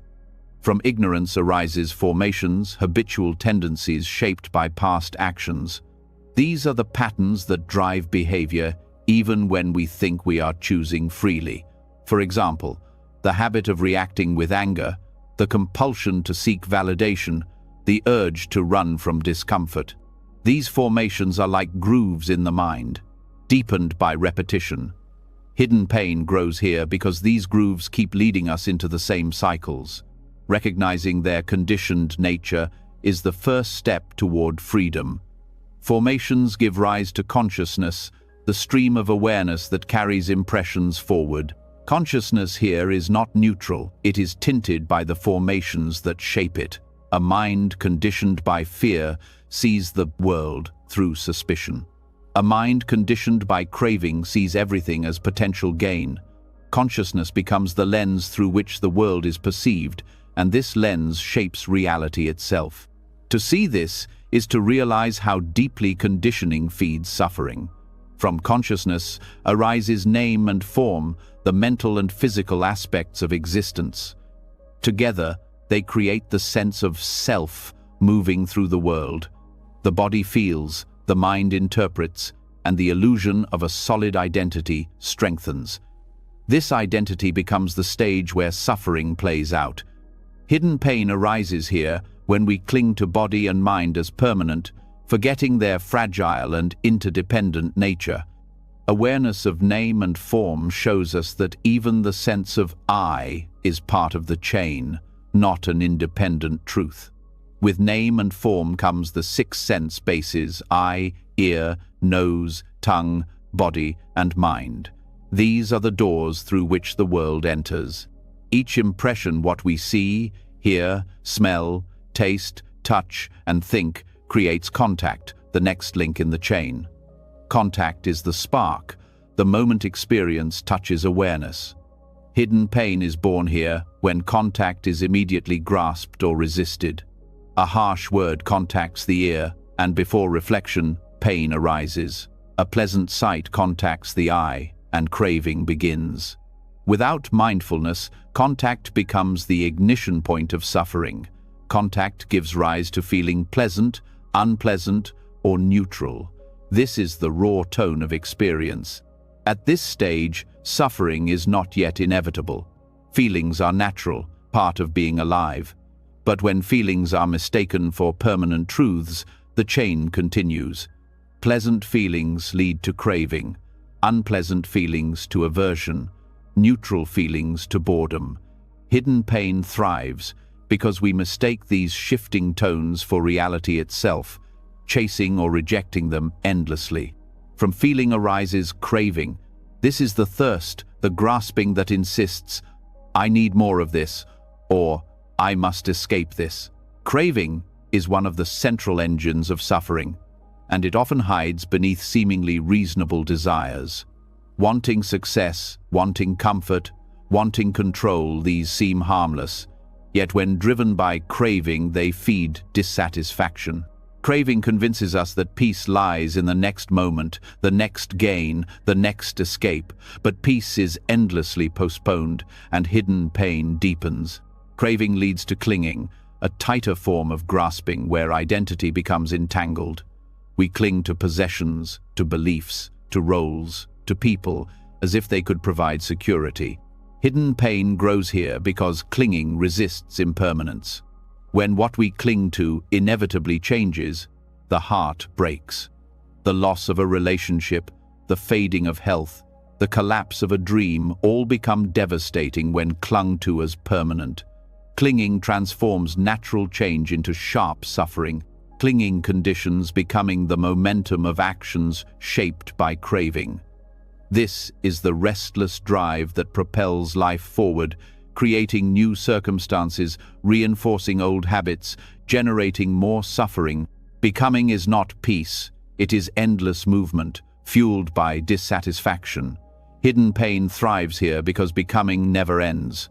Each attainment leads to the next desire, each escape leads to the next fear. The cycle continues, pulling consciousness forward into new states of dissatisfaction. From becoming arises birth, not only physical birth, but the constant birth of identity in every moment. Each time we cling, a new self is born. The self of anger, the self of craving, the self of fear. These births feel real, yet they are fragile, disappearing as quickly as they arise. Hidden pain arises because we mistake these temporary selves as permanent truths. The cycle of birth continues endlessly, fueled by craving and clinging. With birth comes aging and death, the natural consequence of arising phenomena. Every identity, every formation, every experience must fade. The hidden suffering here is not in death itself, but in resisting it, in pretending permanence exists where it never does. Aging, decay, and loss are natural, but when met with denial, they become unbearable. This is the final link of dependent origination, the culmination of all the conditions that began with ignorance. The brilliance of this teaching is that it reveals suffering as conditioned, not inevitable. Each link depends on the one before it. Break the chain at any point, and the cycle weakens. See through ignorance, and wisdom prevents the rest from unfolding. Meet feelings with mindfulness instead of craving, and clinging does not arise. Rest with impermanence, and birth of new identities slows. Dependent origination is not a philosophy of despair, it is a map of freedom, showing precisely where intervention is possible. For healing, this teaching matters because hidden pain often feels mysterious, as if it appears without cause. But dependent origination shows us that every wound is fed by conditions. When we examine carefully, we find the roots: ignorance, feeding craving, craving feeding, clinging, clinging, feeding restlessness. By addressing the roots rather than the surface, healing becomes lasting. Just as treating a tree requires caring for roots rather than trimming leaves, treating suffering requires insight into its conditions. This teaching also nurtures compassion. When we see that others act from conditions, we stop blaming them as permanent selves. Their anger, greed, or confusion is not who they are. It is the result of ignorance and conditioning. This understanding softens judgment and opens the door to empathy. Hidden pain dissolves in relationships when we stop taking others' actions as absolute and instead see the chain of causes behind them. Practically, dependent origination can be observed in daily life. Notice a moment of irritation. Behind it lies contact, a feeling, a craving for comfort, a clinging to expectation. Trace the links, and the irritation is no longer mysterious. Each step becomes visible, and in that visibility lies freedom. The same applies to joy. Tracing the conditions that support peace shows us how to nurture them intentionally. Dependent origination is not only about ending pain, but also about cultivating the roots of happiness. Meditation deepens this insight. As mindfulness sharpens, one sees how feelings arise with contact, how craving follows feeling, how clinging strengthens craving. This clear seeing is transformative. Each time the chain is observed, the possibility of stopping it grows. Hidden pain begins to fade, not because life changes, but because the cycle is no longer blindly followed. The teaching also dismantles fatalism. Some believe suffering is fate, unchangeable. Dependent origination shows otherwise. If suffering is conditioned, then freedom is possible by changing conditions. No matter how long one has been caught in cycles, the possibility of breaking them remains. This is profound hope, the assurance that healing is always possible. Dependent origination reveals suffering at its root, and by doing so, offers the deepest healing. Instead of trimming branches of restlessness or craving, it invites us to dig down and transform the soil itself. Hidden pain does not need to continue when its causes are seen clearly. Each moment of awareness interrupts the chain. Each act of mindfulness plants a new condition for peace. In this way, the Dharma shows that healing is not about escape, but about seeing deeply into the web of causes and choosing freedom where the cycle once seemed unbreakable. Seeing dependent origination shows us how suffering grows from a chain of causes. But even with this understanding, there remains a toxin that grips the heart tightly: hatred. Of all poisons, this one feels the most justified. When hurt by others, when betrayed or mistreated, the natural response is to armor the heart with anger. Yet this armor does not protect. It corrodes from within. Hatred binds us to the very pain we wish to escape, and its roots can last for decades if not transformed.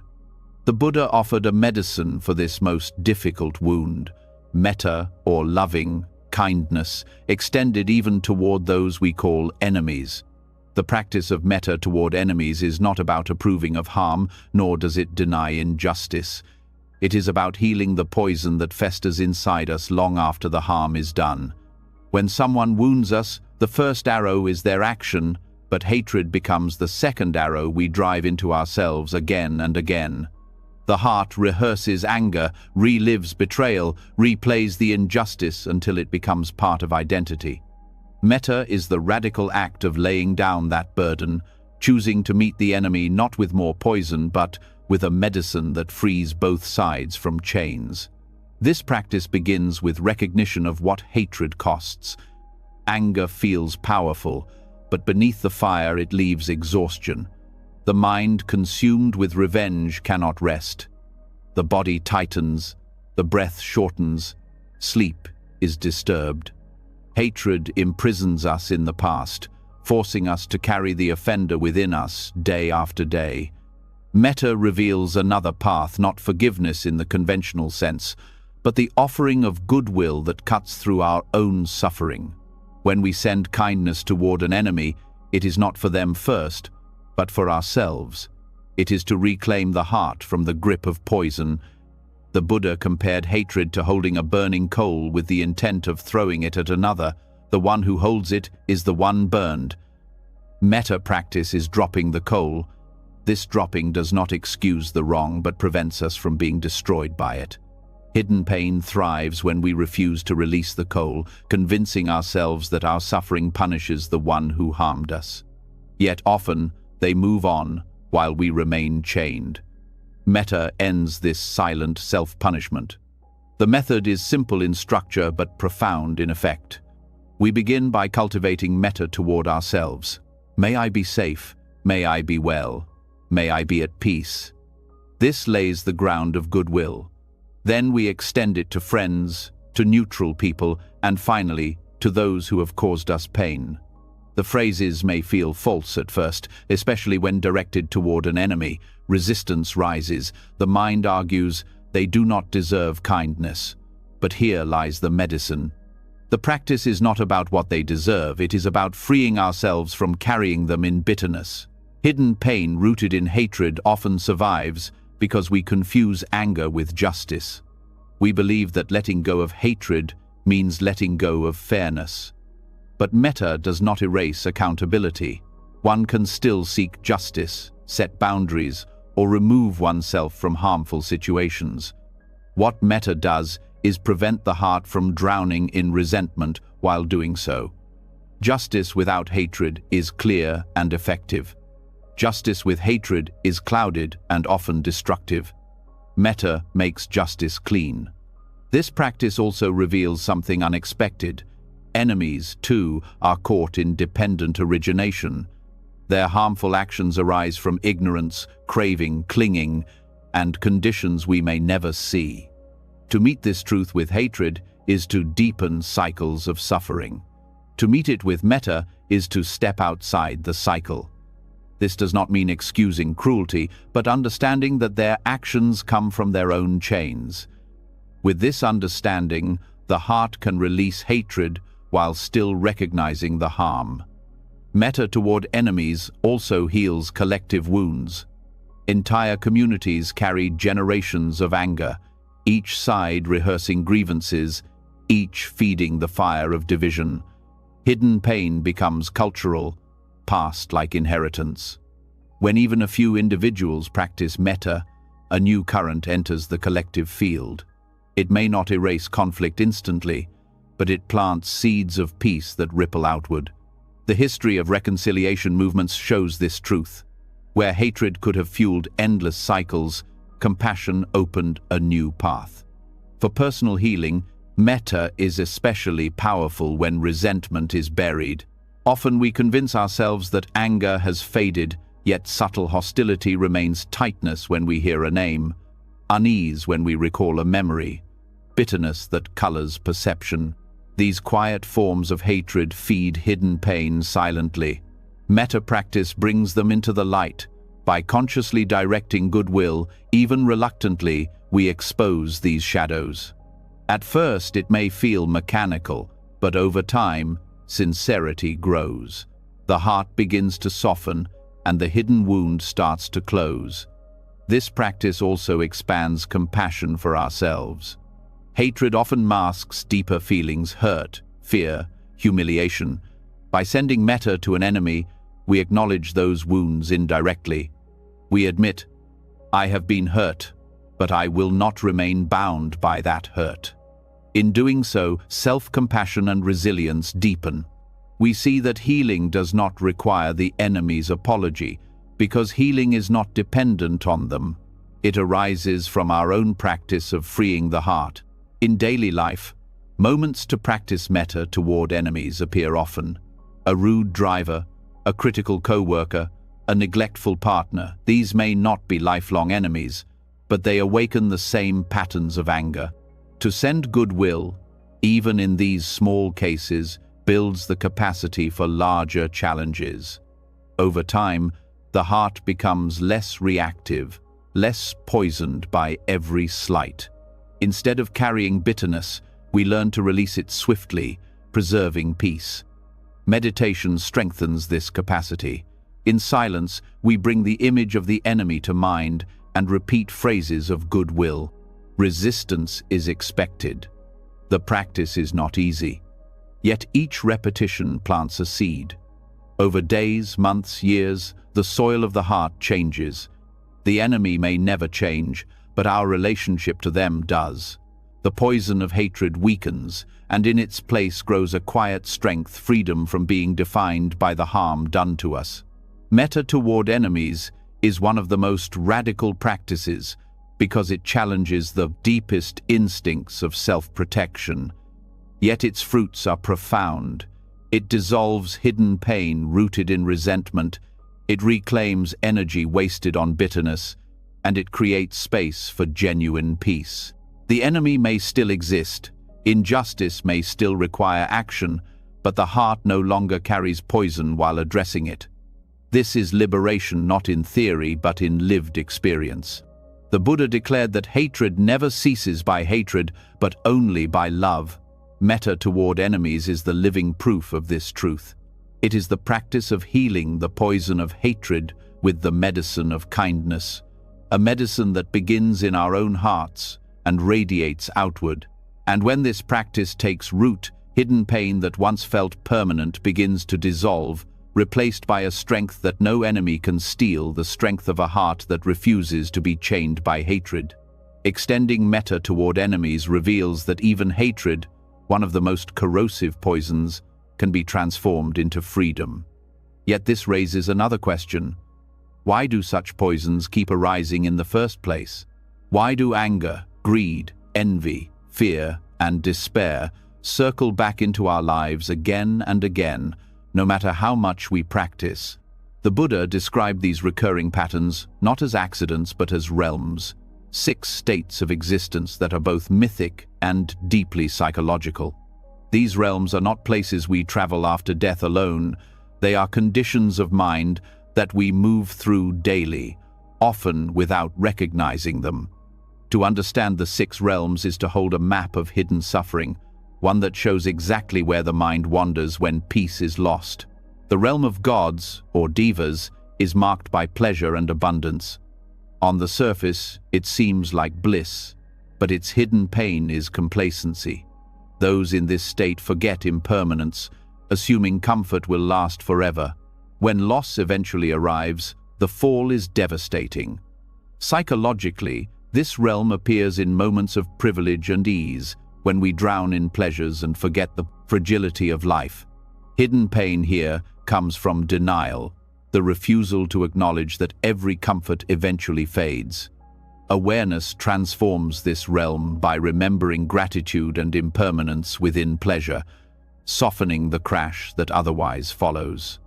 The realm of demigods, or asuras, is dominated by envy, comparison, and constant struggle.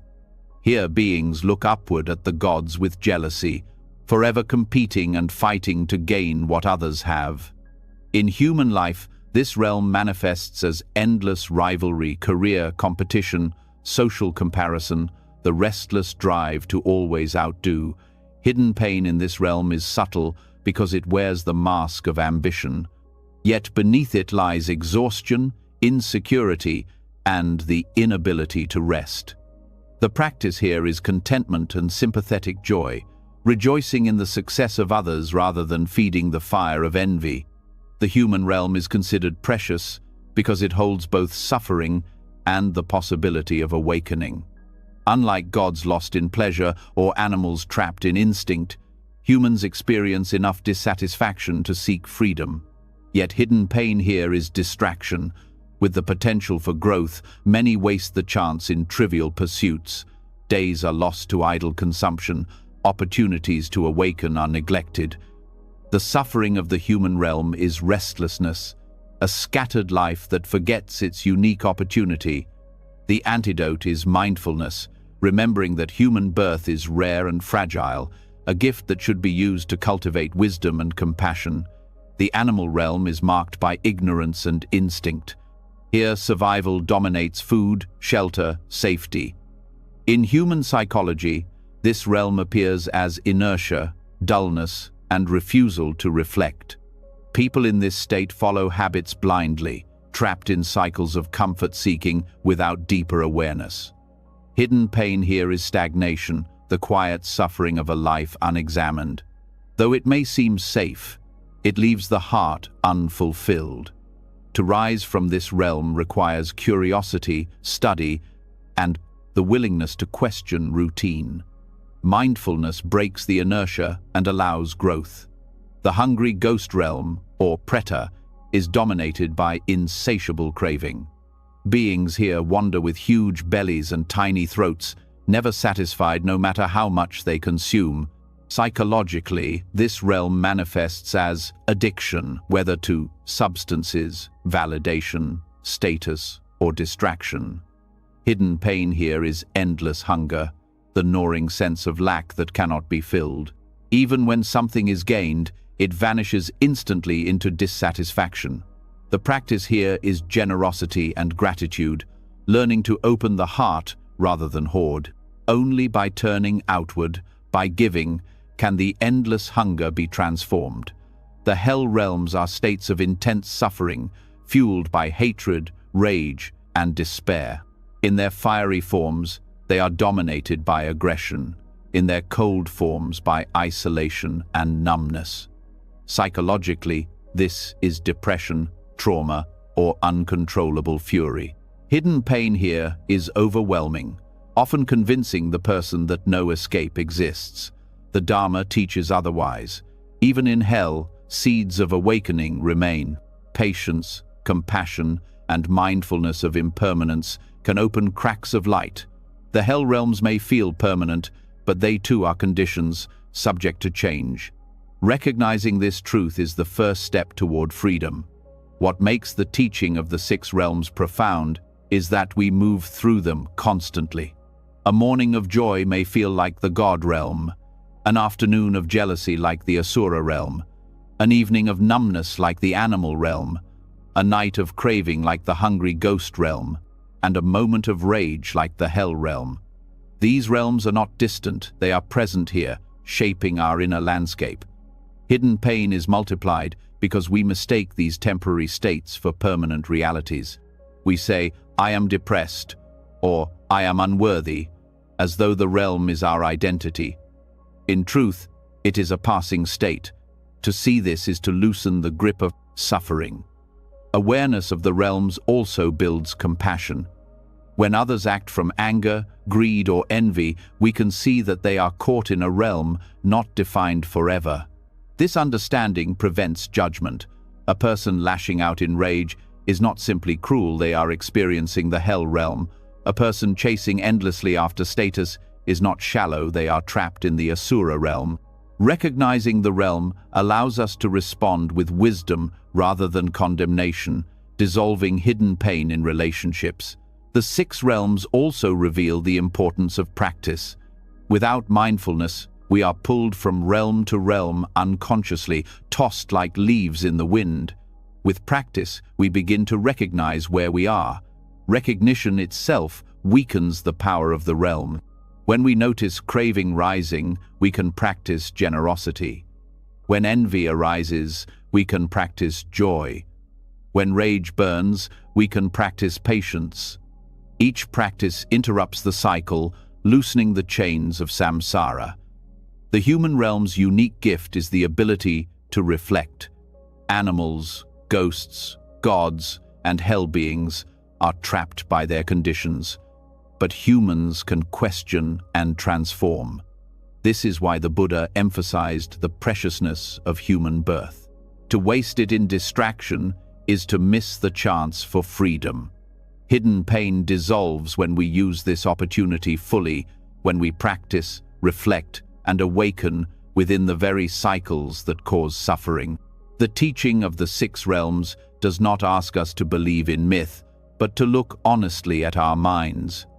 Where do we dwell most often? Which realm feels most familiar? This reflection reveals the hidden pain we carry daily, but it also reveals the path forward. Each realm has an antidote, a practice that transforms its suffering into wisdom. By applying these antidotes, we slowly free ourselves from being bound to the cycles. Ultimately, the six realms are not prisons but mirrors. They reflect the states of consciousness that keep us circling in dissatisfaction. To recognize them is to step back from identification, to say, "This is a realm passing through me, not the essence of who I am." In that recognition, hidden pain begins to dissolve. The cycle of realms still moves, but with awareness, we are no longer trapped inside it. We become travelers with a map, able to walk through each realm without losing ourselves, until the day comes when the cycle itself no longer binds us at all. The 6 realms reveal how hidden suffering disguises itself as states of mind, shaping the way we see and respond to life. But even when we learn to recognize these realms and loosen their grip, there remains another subtle trap: our own certainty. The Buddha warned that clinging to views, even views about truth, morality, or spirituality, can wound the heart as deeply as craving or hatred. Rigid beliefs build cages, and inside those cages, suffering multiplies.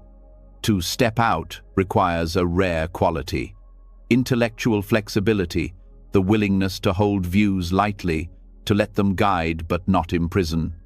Clinging to views often begins innocently.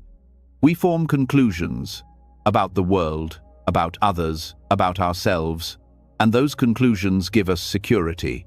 Yet over time they harden into identities. This is who I am. This is how things must be. This is the only right way. The problem is not the views themselves, but the rigidity with which they are held.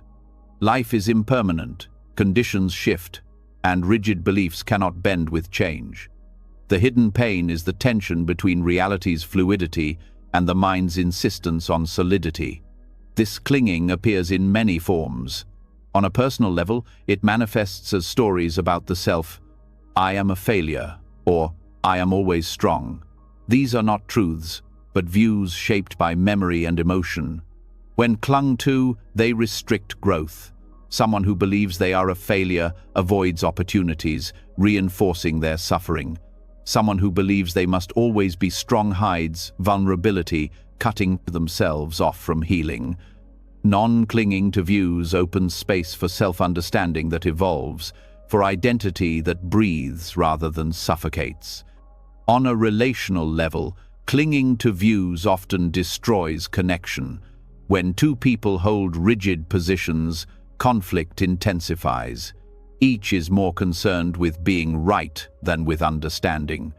Hidden pain grows because the heart longs for connection, but the mind insists on division. Letting go of rigid views does not mean abandoning discernment. It means listening, being willing to see from another's perspective, being willing to soften. In that softening, the possibility of reconciliation appears. Even spiritual practice is not immune. The Buddha repeatedly warned against attachment to doctrines, even his own. A teaching is like a raft, useful to cross the river, but a burden if carried afterward. Yet many cling to spiritual systems as identities. My tradition is the only true one. My interpretation is correct, others are wrong. Such clinging transforms wisdom into weapon, creating pride, judgment, and exclusion. The hidden pain is subtle but real, a heart closed to learning, a practice reduced to defense. Non-clinging restores humility, reminding us that the Dharma points to truth but is not itself the truth. At its core, clinging to views is a form of fear. Certainty feels safe, while uncertainty feels threatening. To release rigid views requires courage, the courage to stand in the open without the shield of absolute answers. Yet paradoxically, this openness brings peace. Certainty may feel comforting, but it is brittle, always threatened by contradiction. Flexibility feels vulnerable at first, but it is resilient, able to adapt to life's shifts. Hidden pain fades because the heart no longer fears being wrong. It values being awake more than being certain. Non-clinging does not mean having no views at all. It means holding views provisionally, as tools rather than identities. A map is useful, but to mistake the map for the territory is to get lost. Likewise, a belief may guide us, but if clung to as absolute, it blinds us to reality. Intellectual flexibility is the willingness to update the map when the landscape changes. In this way, views serve liberation rather than hinder it. The practice begins with awareness of language. Words like always, never, must, only often signal clinging. Each time we notice them in thought or speech, we can pause and soften. Instead of, "This must be true," we try, "This seems true right now." This small shift transforms rigidity into openness. Over time, the heart becomes less defensive, less invested in being right, more willing to learn.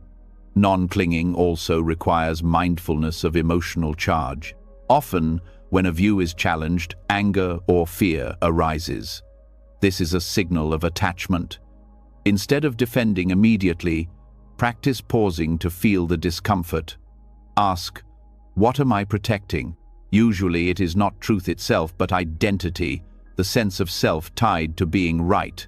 To recognize this is to loosen the grip. Truth does not need our defense.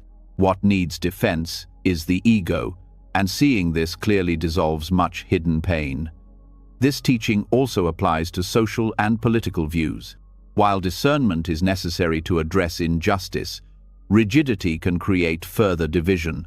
When clinging hardens, opponents become enemies, dialogue collapses, and hatred grows. Non-clinging does not mean apathy. It means engaging with clarity and compassion, recognizing that even our deepest convictions may hold partial truth. In this way, action is strong, but not poisoned by self-righteousness. The hidden pain of division eases, replaced by a deeper solidarity with all beings. The Buddha's own example shows the power of non-clinging. When questioned, he often remained silent rather than defend metaphysical positions. He knew that clinging to views about the origin of the universe or the fate of the soul distracted from the real work of ending suffering.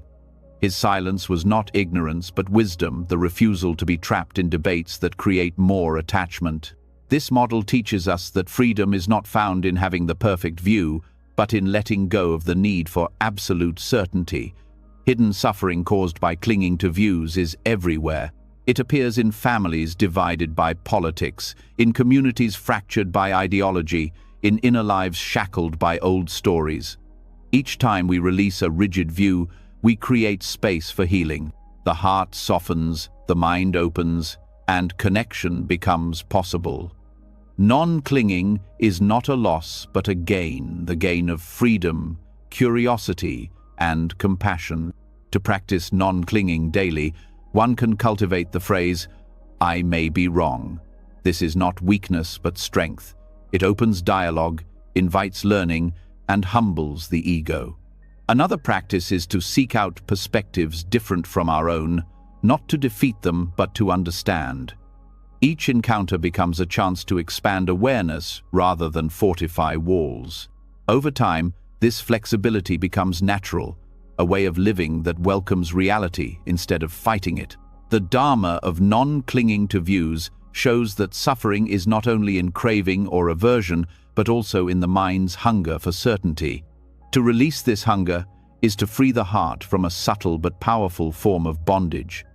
Intellectual flexibility heals by allowing us to meet life as it is, not as we insist it must be. Hidden pain dissolves when we no longer fight to defend every belief, but instead rest in openness, curiosity, and compassion. This is the freedom of a heart, unchained by views. A freedom as radical as any awakening. Letting go of rigid views reveals a freedom that cannot be found in certainty, but clarity alone is not the end of the journey. Once the mind loosens its grip, the deeper question arises: how do we navigate the path of inner healing itself? Zen tradition offers a rare and poetic map known as the 10 ox-herding pictures. These images, drawn centuries ago, trace the stages of seeking, finding, taming, and ultimately transcending the restless mind. Though simple in form, they are profound mirrors of our emotional struggles and the steps by which hidden pain is transformed into freedom. The first picture is the search for the ox. This represents the initial recognition that something is missing, that the restless heart longs for peace. At this stage, hidden pain is sharp. The seeker feels lost, caught in cycles of craving and dissatisfaction, unsure where to turn. Yet the very restlessness becomes the catalyst. The ox, symbol of the true mind, is not gone. It is only obscured. The first healing arises from admitting the longing, from taking the first step on the path instead of numbing the hunger. The second picture shows the discovery of footprints. These are the signs of the path, glimpses of truth found through teachings, teachers, or sudden insights. Hidden pain softens here as hope awakens. The footprints show that the ox can be found, that peace is not an illusion. Yet the danger at this stage is clinging to signs rather than continuing the search. Many mistake glimpses for the whole, but true healing requires persistence. The footprints remind us that guidance exists, but the journey must be walked fully. The third picture depicts the first sight of the ox. A flash of recognition breaks through confusion, perhaps in meditation, perhaps in silence, perhaps in an unexpected moment of clarity. Hidden pain shifts, because for the first time, the seeker sees that beneath the noise of thought and emotion lies a deeper awareness. This glimpse is profound but fragile. The ox is partly hidden, difficult to grasp. Here, the practice is to strengthen mindfulness, to keep returning to the moment of recognition rather than falling back into old illusions. The fourth picture shows the capture of the ox. The seeker grasps the rope of discipline and begins to restrain the mind's wild movements. This is a stage of struggle. Hidden pain becomes clear, for when one begins to tame the mind, suppressed emotions rise to the surface. Anger, fear, craving, and despair all emerge, as though resisting the rope. The healing here is gradual. Through patience, meditation, and ethical living, the ox begins to respond. Though difficult, this stage is essential, for it teaches resilience and courage in facing inner storms. The fifth picture reveals the ox being tamed. The struggle lessens as the mind begins to settle. The wild impulses no longer dominate. Hidden pain softens further as habits of craving weaken. At this stage, joy begins to appear naturally, not as a fleeting thrill but as quiet contentment. The ox, once resistant, now walks with the herder. The healing here is stability, the ability to remain calm in difficulty, to meet life without being constantly thrown off balance. The sixth picture shows riding the ox home. Here, peace becomes more natural. The seeker rests in mindfulness with ease. The heart grows spacious, and hidden pain feels lighter than ever before. Joy, gratitude, and simplicity define this stage. The ox carries the seeker effortlessly, showing that the mind once tamed becomes an ally rather than an enemy. Healing deepens because one no longer struggles with every emotion, but learns to ride them with balance and grace. The seventh picture depicts forgetting the ox. At this point, even the idea of discipline fades. The seeker no longer clings to practice as an effort. Mind and self merge into one flow. Hidden pain dissolves further because the sense of separation weakens. There is no longer me taming the mind. There is simply awareness, open and unforced. This stage marks the transition from effort to naturalness, from striving to being. Healing arises here through release, not through control. The eighth picture shows both ox and self-forgotten. This is the realm of emptiness, where even the subtle idea of practice drops away. Hidden pain, rooted in the illusion of self, dissolves almost completely. The heart is free, spacious, unattached. There is no ox to find, no seeker to struggle, only pure presence. This stage is often described as enlightenment, yet Zen warns against clinging even here. To think, "I am enlightened," is another trap. True healing is beyond labels. The ninth picture reveals returning to the origin. After emptiness, the seeker sees the ordinary world with new eyes. Mountains are again mountains, rivers are again rivers, yet they are no longer bound by illusion. Hidden pain has lost its foundation because the heart knows the true nature of things. Joy is found in the simplest acts: walking, eating, speaking. The healing here is integration, the wisdom of emptiness expressed in everyday life, free from pretense. The 10th picture shows entering the marketplace with open hands. The seeker, now healed, returns to the world not as a recluse but as a compassionate presence. The oxherder is depicted with a smile, mingling with others, bringing peace into ordinary interactions. This is the ultimate healing, transforming personal liberation into service. Hidden pain dissolves not only for oneself, but for others, as kindness and wisdom radiate outward. The cycle is complete, yet it continues endlessly, as each person touched by compassion begins their own search for the ox. The 10 ox-herding pictures offer a profound map of healing because they honor the stages of struggle rather than skipping to the end. They show that hidden pain is not a mistake but part of the path. The longing of the search, the difficulty of taming, the joy of riding, the release of forgetting all are necessary. Each stage carries its own medicine, each prepares the heart for the next. For modern practice, these images can be reflected upon as mirrors of personal experience. One may recognize being in the stage of searching, restless and dissatisfied. Another may recognize glimpses of peace but difficulty holding them. Another may feel the struggle of taming old habits. Recognizing the stage is itself healing, for it shows that hidden pain is not permanent, it is part of a process that leads to freedom. The pictures also remind us that healing is not linear. We may glimpse the ox, then lose sight again. We may ride in peace, then return to struggle. This is not failure, but natural rhythm. The map teaches patience, reminding us that each return is part of the journey. Hidden pain lessens not through perfection, but through persistence. Ultimately, the 10 ox-herding pictures teach that healing is not escape but integration. The journey begins with restless longing and ends with open-handed compassion. Along the way, every form of hidden suffering is met, transformed, and released. The ox, symbol of the true mind, is never truly lost. It has always been here. The practice is simply to see, to tame, to release, and finally to share. In this way, the rare Zen imagery becomes a timeless guide for anyone seeking to dissolve hidden pain and awaken to the freedom already within. The 10 ox-herding pictures end with the image of returning to the world, carrying wisdom and compassion into ordinary life. This final step reveals that the journey of healing is not meant to be walked in isolation. Even the most profound insights lose depth if they remain hidden in solitude. The Dharma teaches that true companionship, known as kalyana mittata, is not just ordinary friendship but a form of medicine. It is the rare bond that arises when people come together not for distraction or convenience, but to support one another in awakening.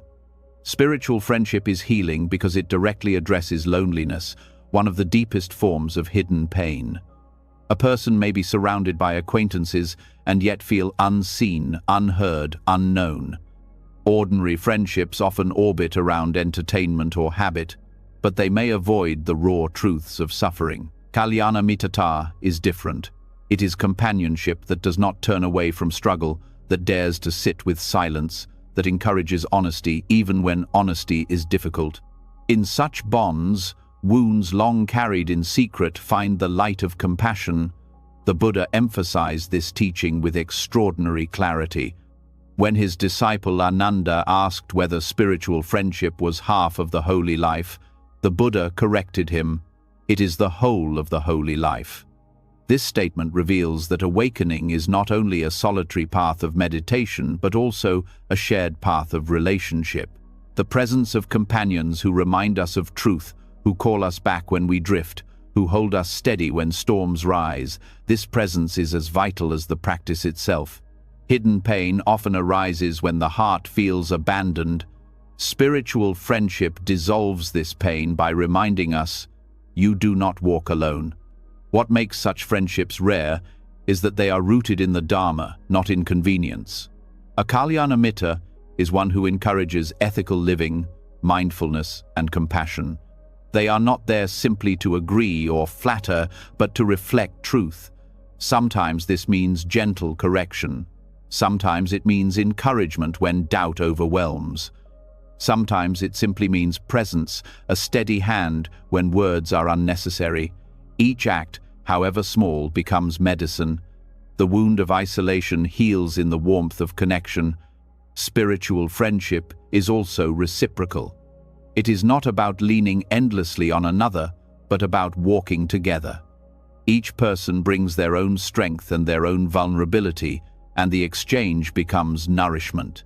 Hidden pain fades here because the ego's belief in self-sufficiency loosens.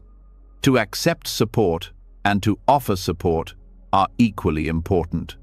Both remind us of interdependence, the truth that healing is woven from shared threads rather than isolated effort. In practice, Kalyanamitta can take many forms. It may appear as a teacher guiding a student with wisdom and patience.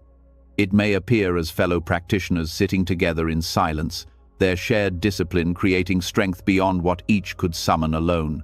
It may appear as friends who remind each other of compassion when anger rises, who hold each other accountable to kindness in times of conflict.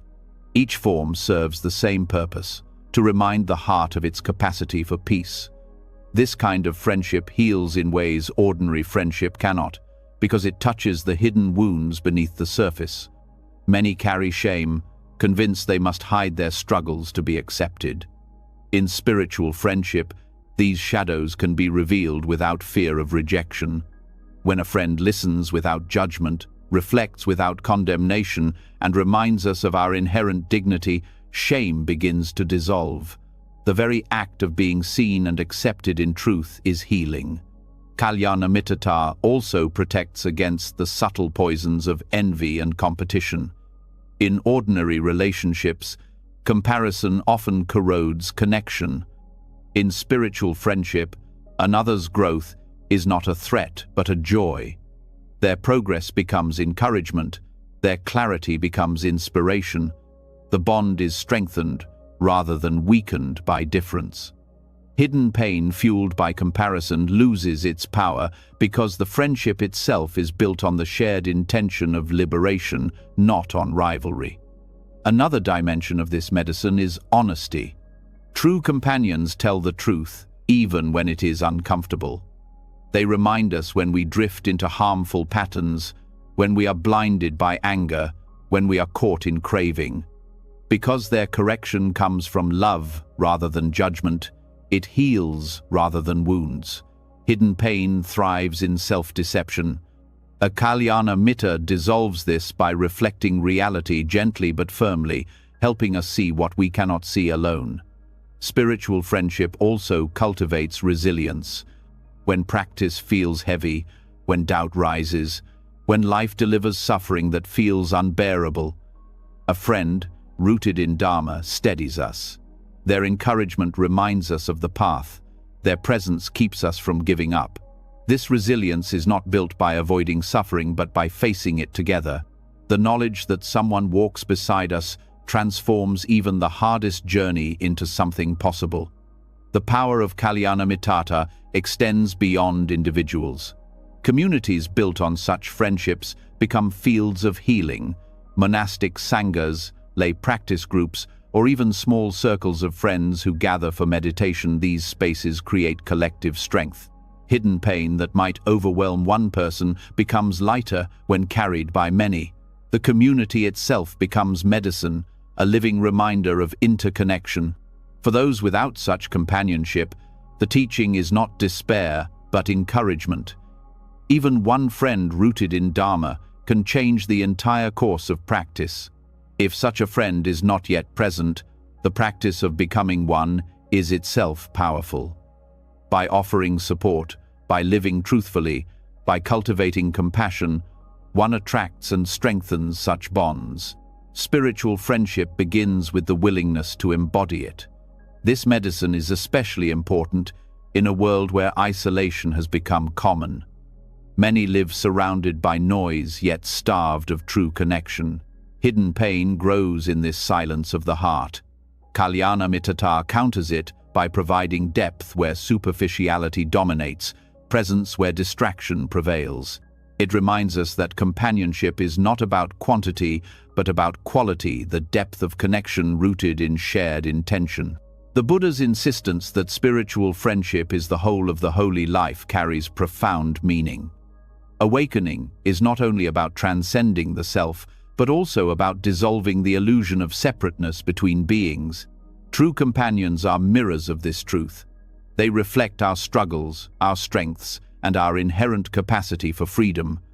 Through them, we see ourselves more clearly, and through us, they see themselves.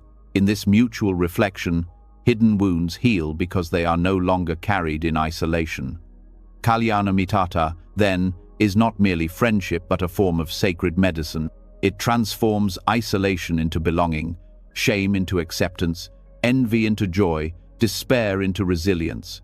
It is the field in which the heart blossoms fully, supported by others walking the same path. Hidden pain may not vanish overnight, but in the presence of such friendship, it cannot remain hidden. It is seen, held, and gradually released. To walk with true companions is to remember that the path of awakening is shared. Each step becomes lighter, each burden easier, each joy greater when carried together. And in this companionship, the heart discovers a wealth more precious than gold, the rare healing power of connection rooted in Dharma. The rare gift of Kalyana Mittata shows that true friendship rooted in Dharma can dissolve the hidden pain of isolation. Yet even with the support of spiritual companions, there remains another obstacle that quietly fuels suffering: the ego's constant demand to be defended. Anger, resentment, and offense often arise not because of what truly happens, but because the self feels threatened or disrespected.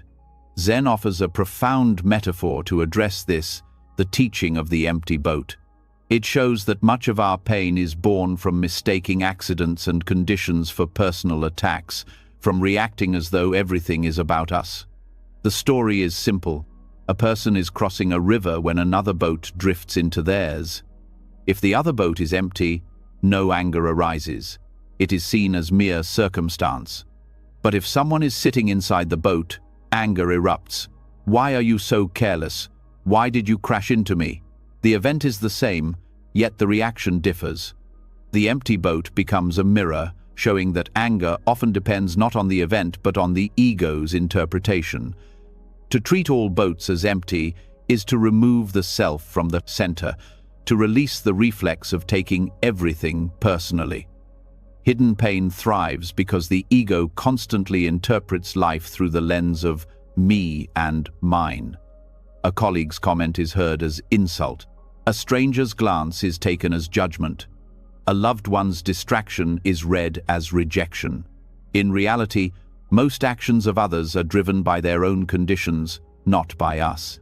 They act out of habit, stress, ignorance, or pain of their own. But when we make everything personal, we fire the second arrow into ourselves, creating unnecessary suffering. The empty boat teaching interrupts this cycle. It reminds us, people are moved by countless causes, and their actions are rarely about us. This perspective does not deny responsibility. If harm is caused, it should be addressed.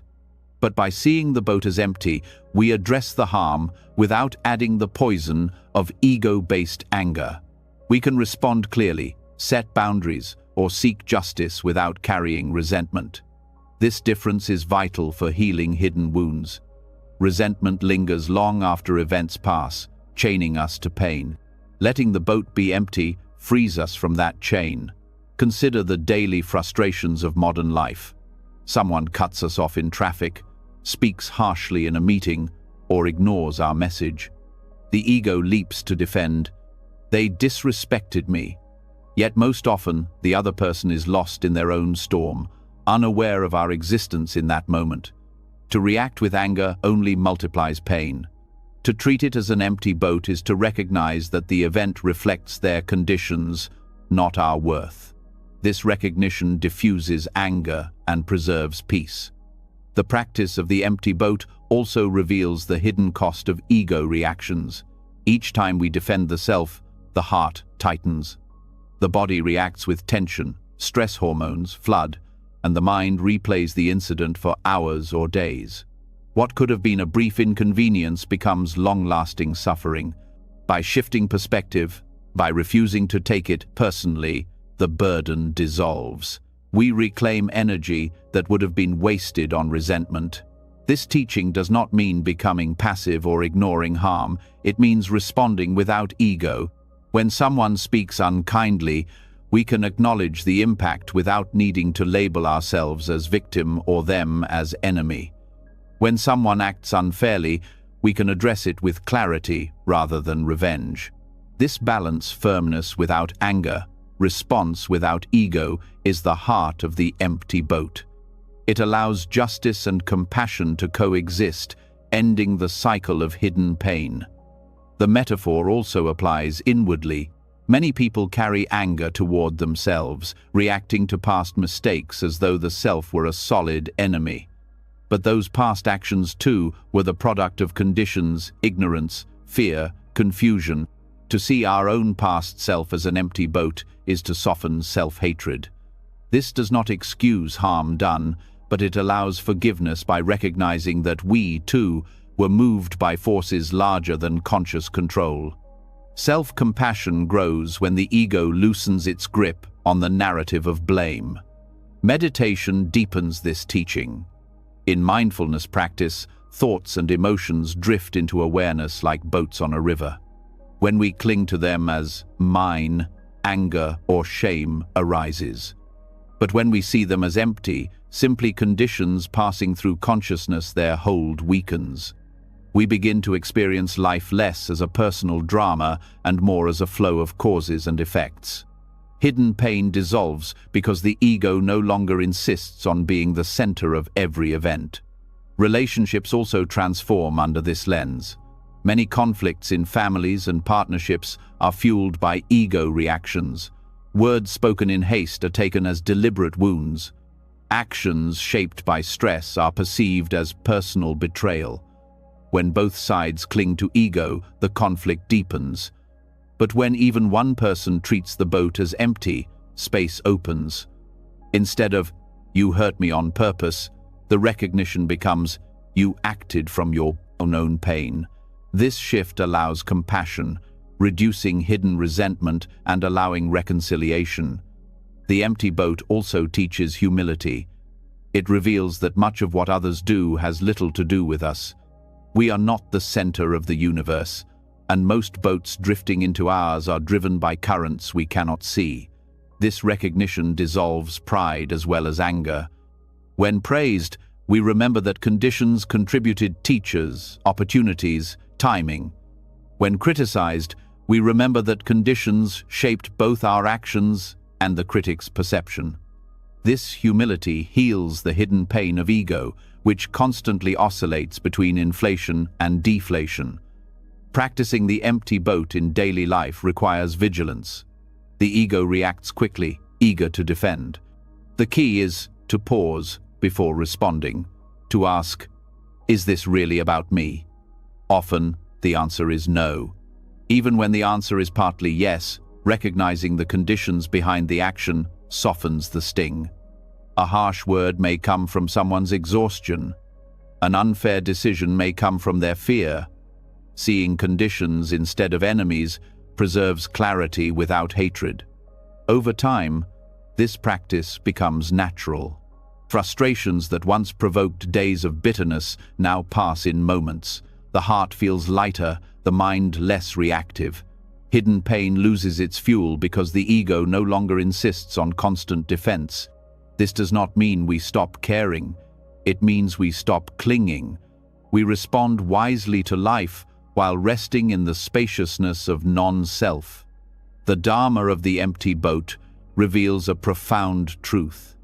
Suffering often arises not from what happens, but from how the ego interprets it.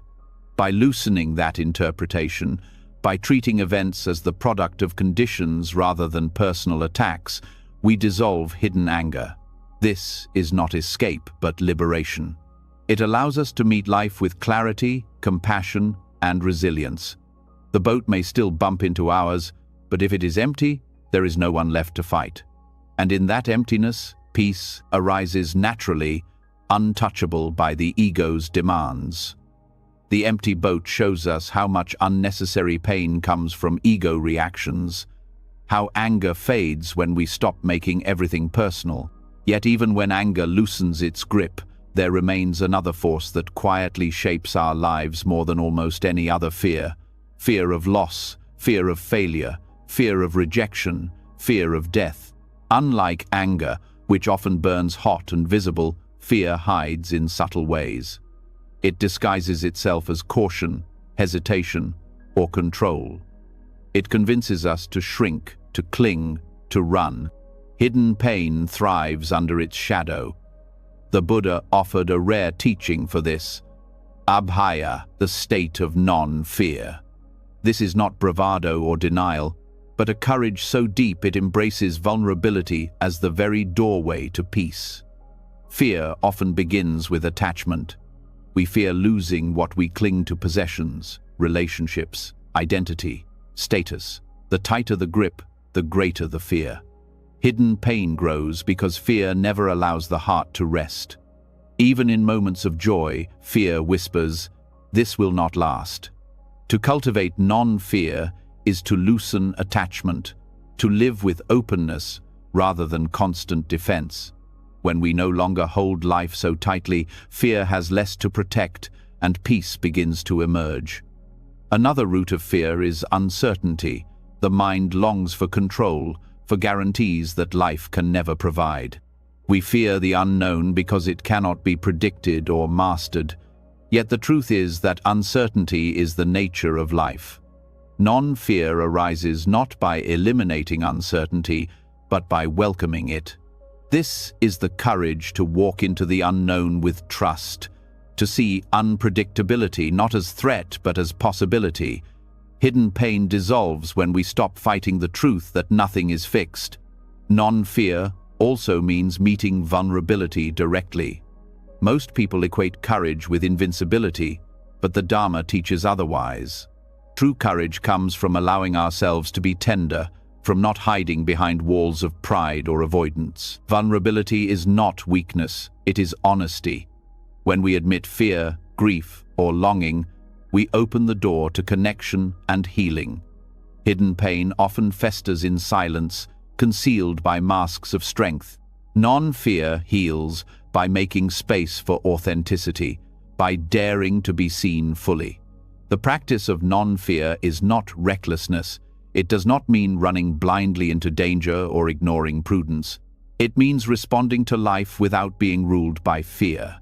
For example, fear may tell us to avoid love because love risks heartbreak. Non-fear allows us to love fully, knowing heartbreak is possible, but also knowing that a life without love is itself a form of death. This balance transforms fear from a master into a guide. It informs without controlling, warns without imprisoning.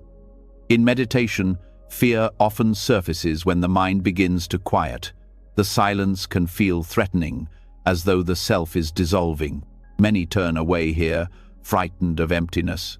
But non-fear invites us to stay, to rest in the space beyond self.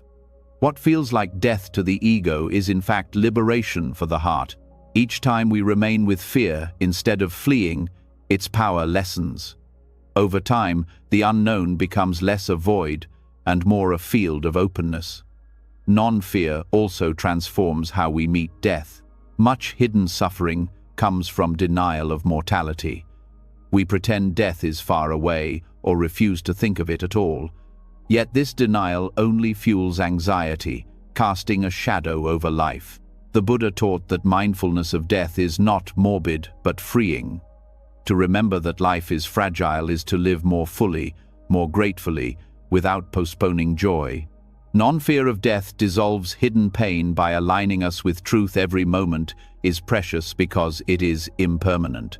Fear also feeds social suffering. We fear rejection, judgment, exclusion. This fear shapes behavior, leading us to conform, to silence ourselves, to hide our authentic nature. Hidden pain multiplies when we live lives designed only to avoid disapproval. Non-fear here means daring to be authentic, daring to speak truth, daring to stand with integrity. This is not arrogance, but the courage to live honestly, even at the cost of misunderstanding. Peace comes not from pleasing everyone, but from living in alignment with one's deepest values. The practice of non-fear can be cultivated step by step. Begin by noticing fear in the body, tightness in the chest, shallow breath, restless thought. Naming it gently, "Fear is here," already loosens its grip. Then, instead of resisting, invite compassion. May I be safe. May I be at ease. Over time, this gentle attention transforms fear from an enemy into a teacher. Each encounter with fear becomes an opportunity to grow in courage. Community also plays a role. Just as Kalyana Mittata dissolves loneliness, companionship dissolves fear. To face challenges together reduces their weight. Fear thrives in isolation, but weakens when shared. Speaking fear aloud to a trusted friend or teacher often reveals it to be smaller than it felt in silence. The practice of non-fear is not solitary. It is strengthened when others remind us of our courage. Non-fear has profound implications for society as well. Many forms of violence, prejudice, and injustice arise from collective fear. Fear of difference, fear of loss of power, fear of scarcity. When communities cultivate non-fear, compassion expands. Instead of reacting with hostility, people respond with understanding. Hidden social wounds begin to heal when fear no longer drives division. The Buddha himself embodied non-fear. When confronted by threats, slander, or even attempts on his life, he remained calm, grounded in compassion. His courage was not in overpowering enemies, but in refusing to be ruled by fear. His example teaches us that non-fear is possible not only for saints, but for ordinary beings who cultivate mindfulness, compassion, and wisdom. Ultimately, non-fear is liberation. Fear contracts the heart, closing possibilities, chaining us to imagined dangers. Non-fear expands the heart, opening it to life in its fullness. Vulnerability becomes strength, uncertainty becomes possibility, impermanence becomes beauty. Hidden pain, fed by constant defense against imagined threats, dissolves when we live with courage. The rare teaching of Abhaya reminds us that peace is not the absence of danger, but the presence of fearlessness. Not the shallow fearlessness of denial, but the deep courage of a heart that accepts life as it is fragile, uncertain, impermanent, and loves it anyway. This courage is the doorway to inner peace, a peace that cannot be shaken by fear because it no longer resists it. It welcomes even vulnerability as the ground of freedom. The rare teaching of non-fear shows that peace comes when we no longer live under the shadow of imagined threats, when vulnerability itself becomes a doorway to freedom. Yet even with courage in the heart, the world remains filled with countless hidden wounds, silent griefs, unspoken struggles, invisible battles carried by those around us. Many of these pains cannot be solved with grand solutions or sweeping change. What reaches them most deeply is something far smaller, quieter, and often overlooked: kindness in its simplest forms. The Dharma reminds us that small kindness, expressed through ordinary gestures, carries extraordinary healing power. Hidden pain often thrives in silence because people feel unseen. They carry burdens no one acknowledges, and that invisibility deepens the wound. A single act of kindness, a gentle word, a patient ear, a gesture of care breaks this invisibility. It tells the suffering heart, "You are not alone." The healing does not erase the pain, but it softens its sharpness. In that softening, space opens for resilience. Kindness in its truest form does not wait for perfect conditions. It does not ask whether the recipient deserves it or whether the act will be noticed. It arises naturally from a heart attuned to compassion. A smile offered to a stranger, a pause to hold the door, a few moments of listening without interruption. These appear small, but for someone drowning quietly, they may be the lifeline that keeps them afloat. Hidden suffering is often too heavy for logic, but it responds to warmth. The Buddha emphasized generosity not only in giving material things, but also in offering presence, patience, and goodwill. These subtle offerings cost little yet carry immense value. A person struggling with despair may not need advice, but simply the kindness of someone who listens without judgment. A worker overwhelmed by pressure may not need solutions, but the kindness of being acknowledged as human rather than as function. These are not heroic deeds, but they are profound medicine because they reach the very place where hidden pain grows in the feeling of disconnection. The Dharma of small kindness also heals because it interrupts cycles of suffering. Anger often leads to more anger, but a kind response can dissolve hostility. Fear breeds isolation, but kindness creates connection. Resentment festers in silence, but kindness opens dialogue. In this way, even tiny acts ripple outward, shifting conditions that would otherwise perpetuate suffering. What seems insignificant to the giver may reshape the entire emotional landscape of the receiver. For the one who practices, kindness transforms the heart as well. Small acts cultivate mindfulness, reminding us to notice others instead of being lost in our own concerns. They train the heart in generosity, loosening attachment to self. Over time, the practice of kindness builds resilience against bitterness and despair. Hidden pain does not vanish entirely, but kindness prevents it from turning into hardness. It keeps the heart soft, which is the ground of healing. This teaching also reveals that kindness is not about perfection. Many hesitate to act because they feel they cannot do enough. Yet the Dharma reminds us that enough is found in the simple gesture, offered sincerely. A glass of water to the thirsty, a word of comfort to the grieving, a hand extended to the weary, these are sufficient. The accumulation of such moments creates a culture of care, a web of compassion strong enough to hold even great suffering. Kindness is most powerful when it is directed not only toward those we love, but also toward those we overlook. The quiet neighbor, the unseen worker, the stranger passing by all carry burdens invisible to us. A kind glance or gentle word may reach a depth we cannot imagine. By widening the circle of kindness beyond preference, we dissolve the hidden pain of exclusion and affirm the dignity of every being. The practice of small kindness also extends inward. Many suffer because they deny themselves gentleness, demanding perfection or criticizing relentlessly. To offer kindness to oneself, a pause to rest, a forgiving thought after a mistake, a patient breath during difficulty is not indulgence but necessary medicine. Self-kindness heals hidden wounds of shame and unworthiness, allowing the heart to extend genuine kindness to others without depletion. In relationships, small kindness accumulates into trust. Daily gestures, listening without distraction, offering gratitude, remembering to smile become the threads that weave strong bonds. Hidden pain often arises when people feel taken for granted, unseen in the flow of routine. Kindness repairs this by affirming presence, by saying through action, "You matter." Over time, these gestures build resilience strong enough to endure life's storms. The Dharma also teaches that kindness does not always require agreement. Even in conflict, one can act kindly, choosing respectful words, choosing patience instead of escalation. This does not erase differences but prevents them from hardening into hatred. Hidden pain in communities often grows from small cruelties repeated daily. The antidote is equally small kindnesses, repeated until they become the norm.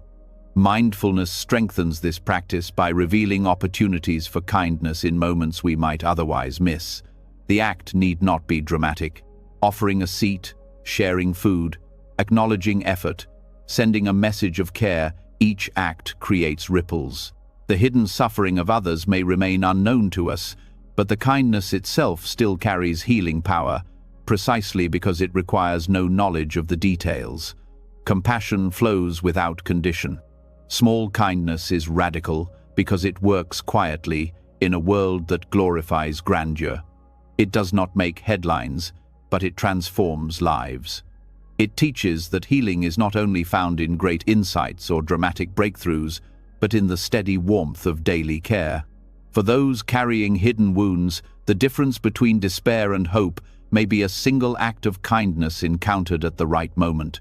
Ultimately, the Dharma of small kindness reveals that compassion is not measured by size but by sincerity. A gesture may be subtle, but if it arises from genuine care, it becomes vast. It touches the part of the heart that longs to be seen, to be held, to belong. Hidden pain dissolves not because the world changes instantly, but because connection is restored. Even the smallest spark of kindness can light the way through immense darkness. The practice of small kindness shows that healing often comes not through grand gestures but through quiet care, offered moment by moment. Yet kindness, as powerful as it is, sometimes needs to be paired with another quality: courage. There are wounds so deep, fears so ingrained, and shadows so persistent that kindness alone does not bring them fully to light. For these hidden pains, the Dharma offers another teaching, one as fierce as it is compassionate: the lion's roar. It is the courage to face suffering directly, without flinching, to meet even the darkest places of the heart with unshakable fearlessness.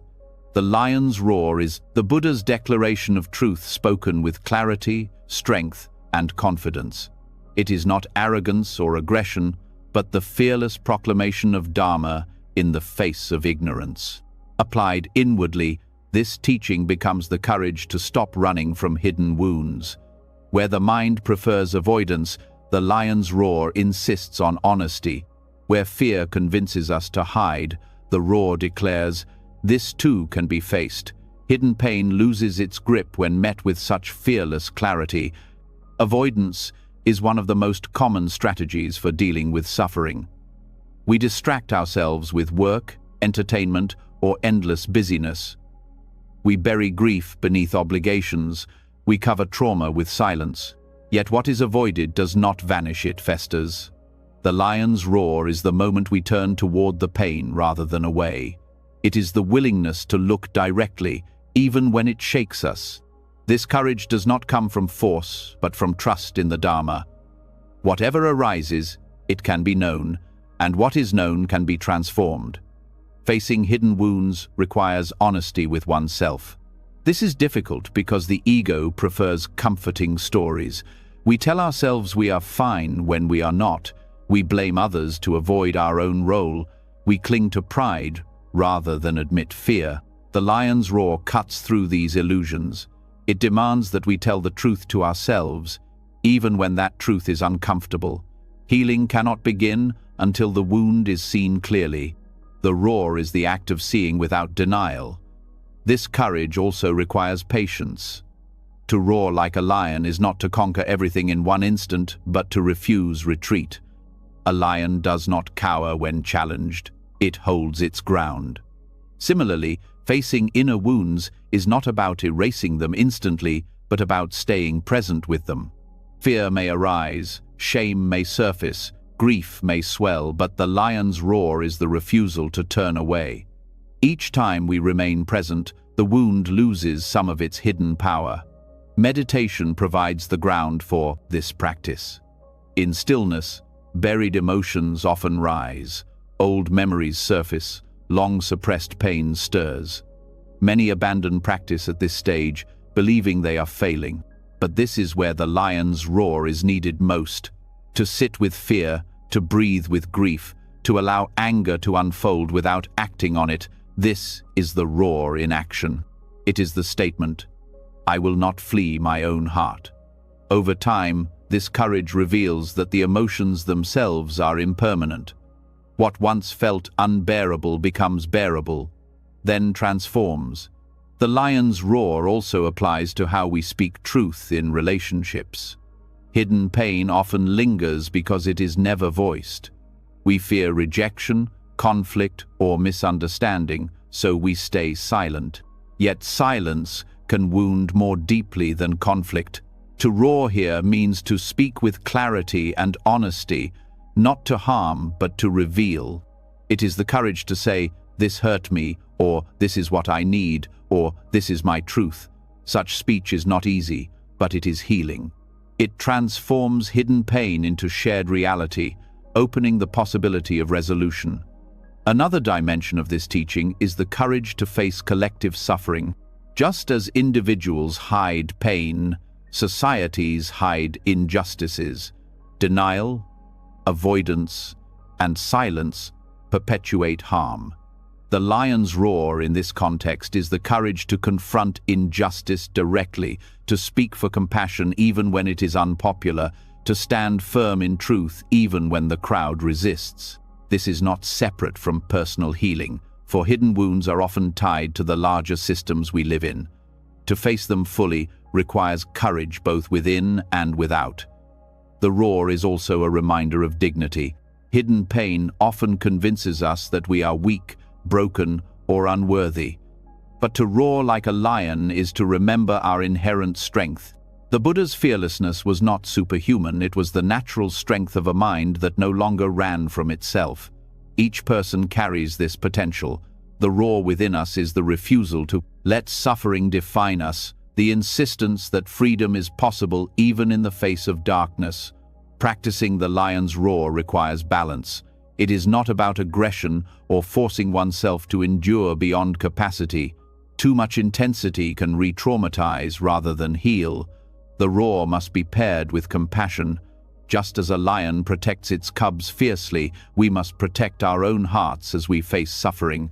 Courage does not mean recklessness, it means presence combined with care. When balanced, the roar becomes healing rather than harsh. Over time, this practice changes our relationship to fear itself. Instead of seeing fear as a wall, we see it as a doorway. Each time we step through, the world expands. What once felt unbearable becomes manageable. What once seemed overwhelming becomes part of the path. The lion's roar teaches that peace is not found by avoiding fear, but by meeting it until it loses its power.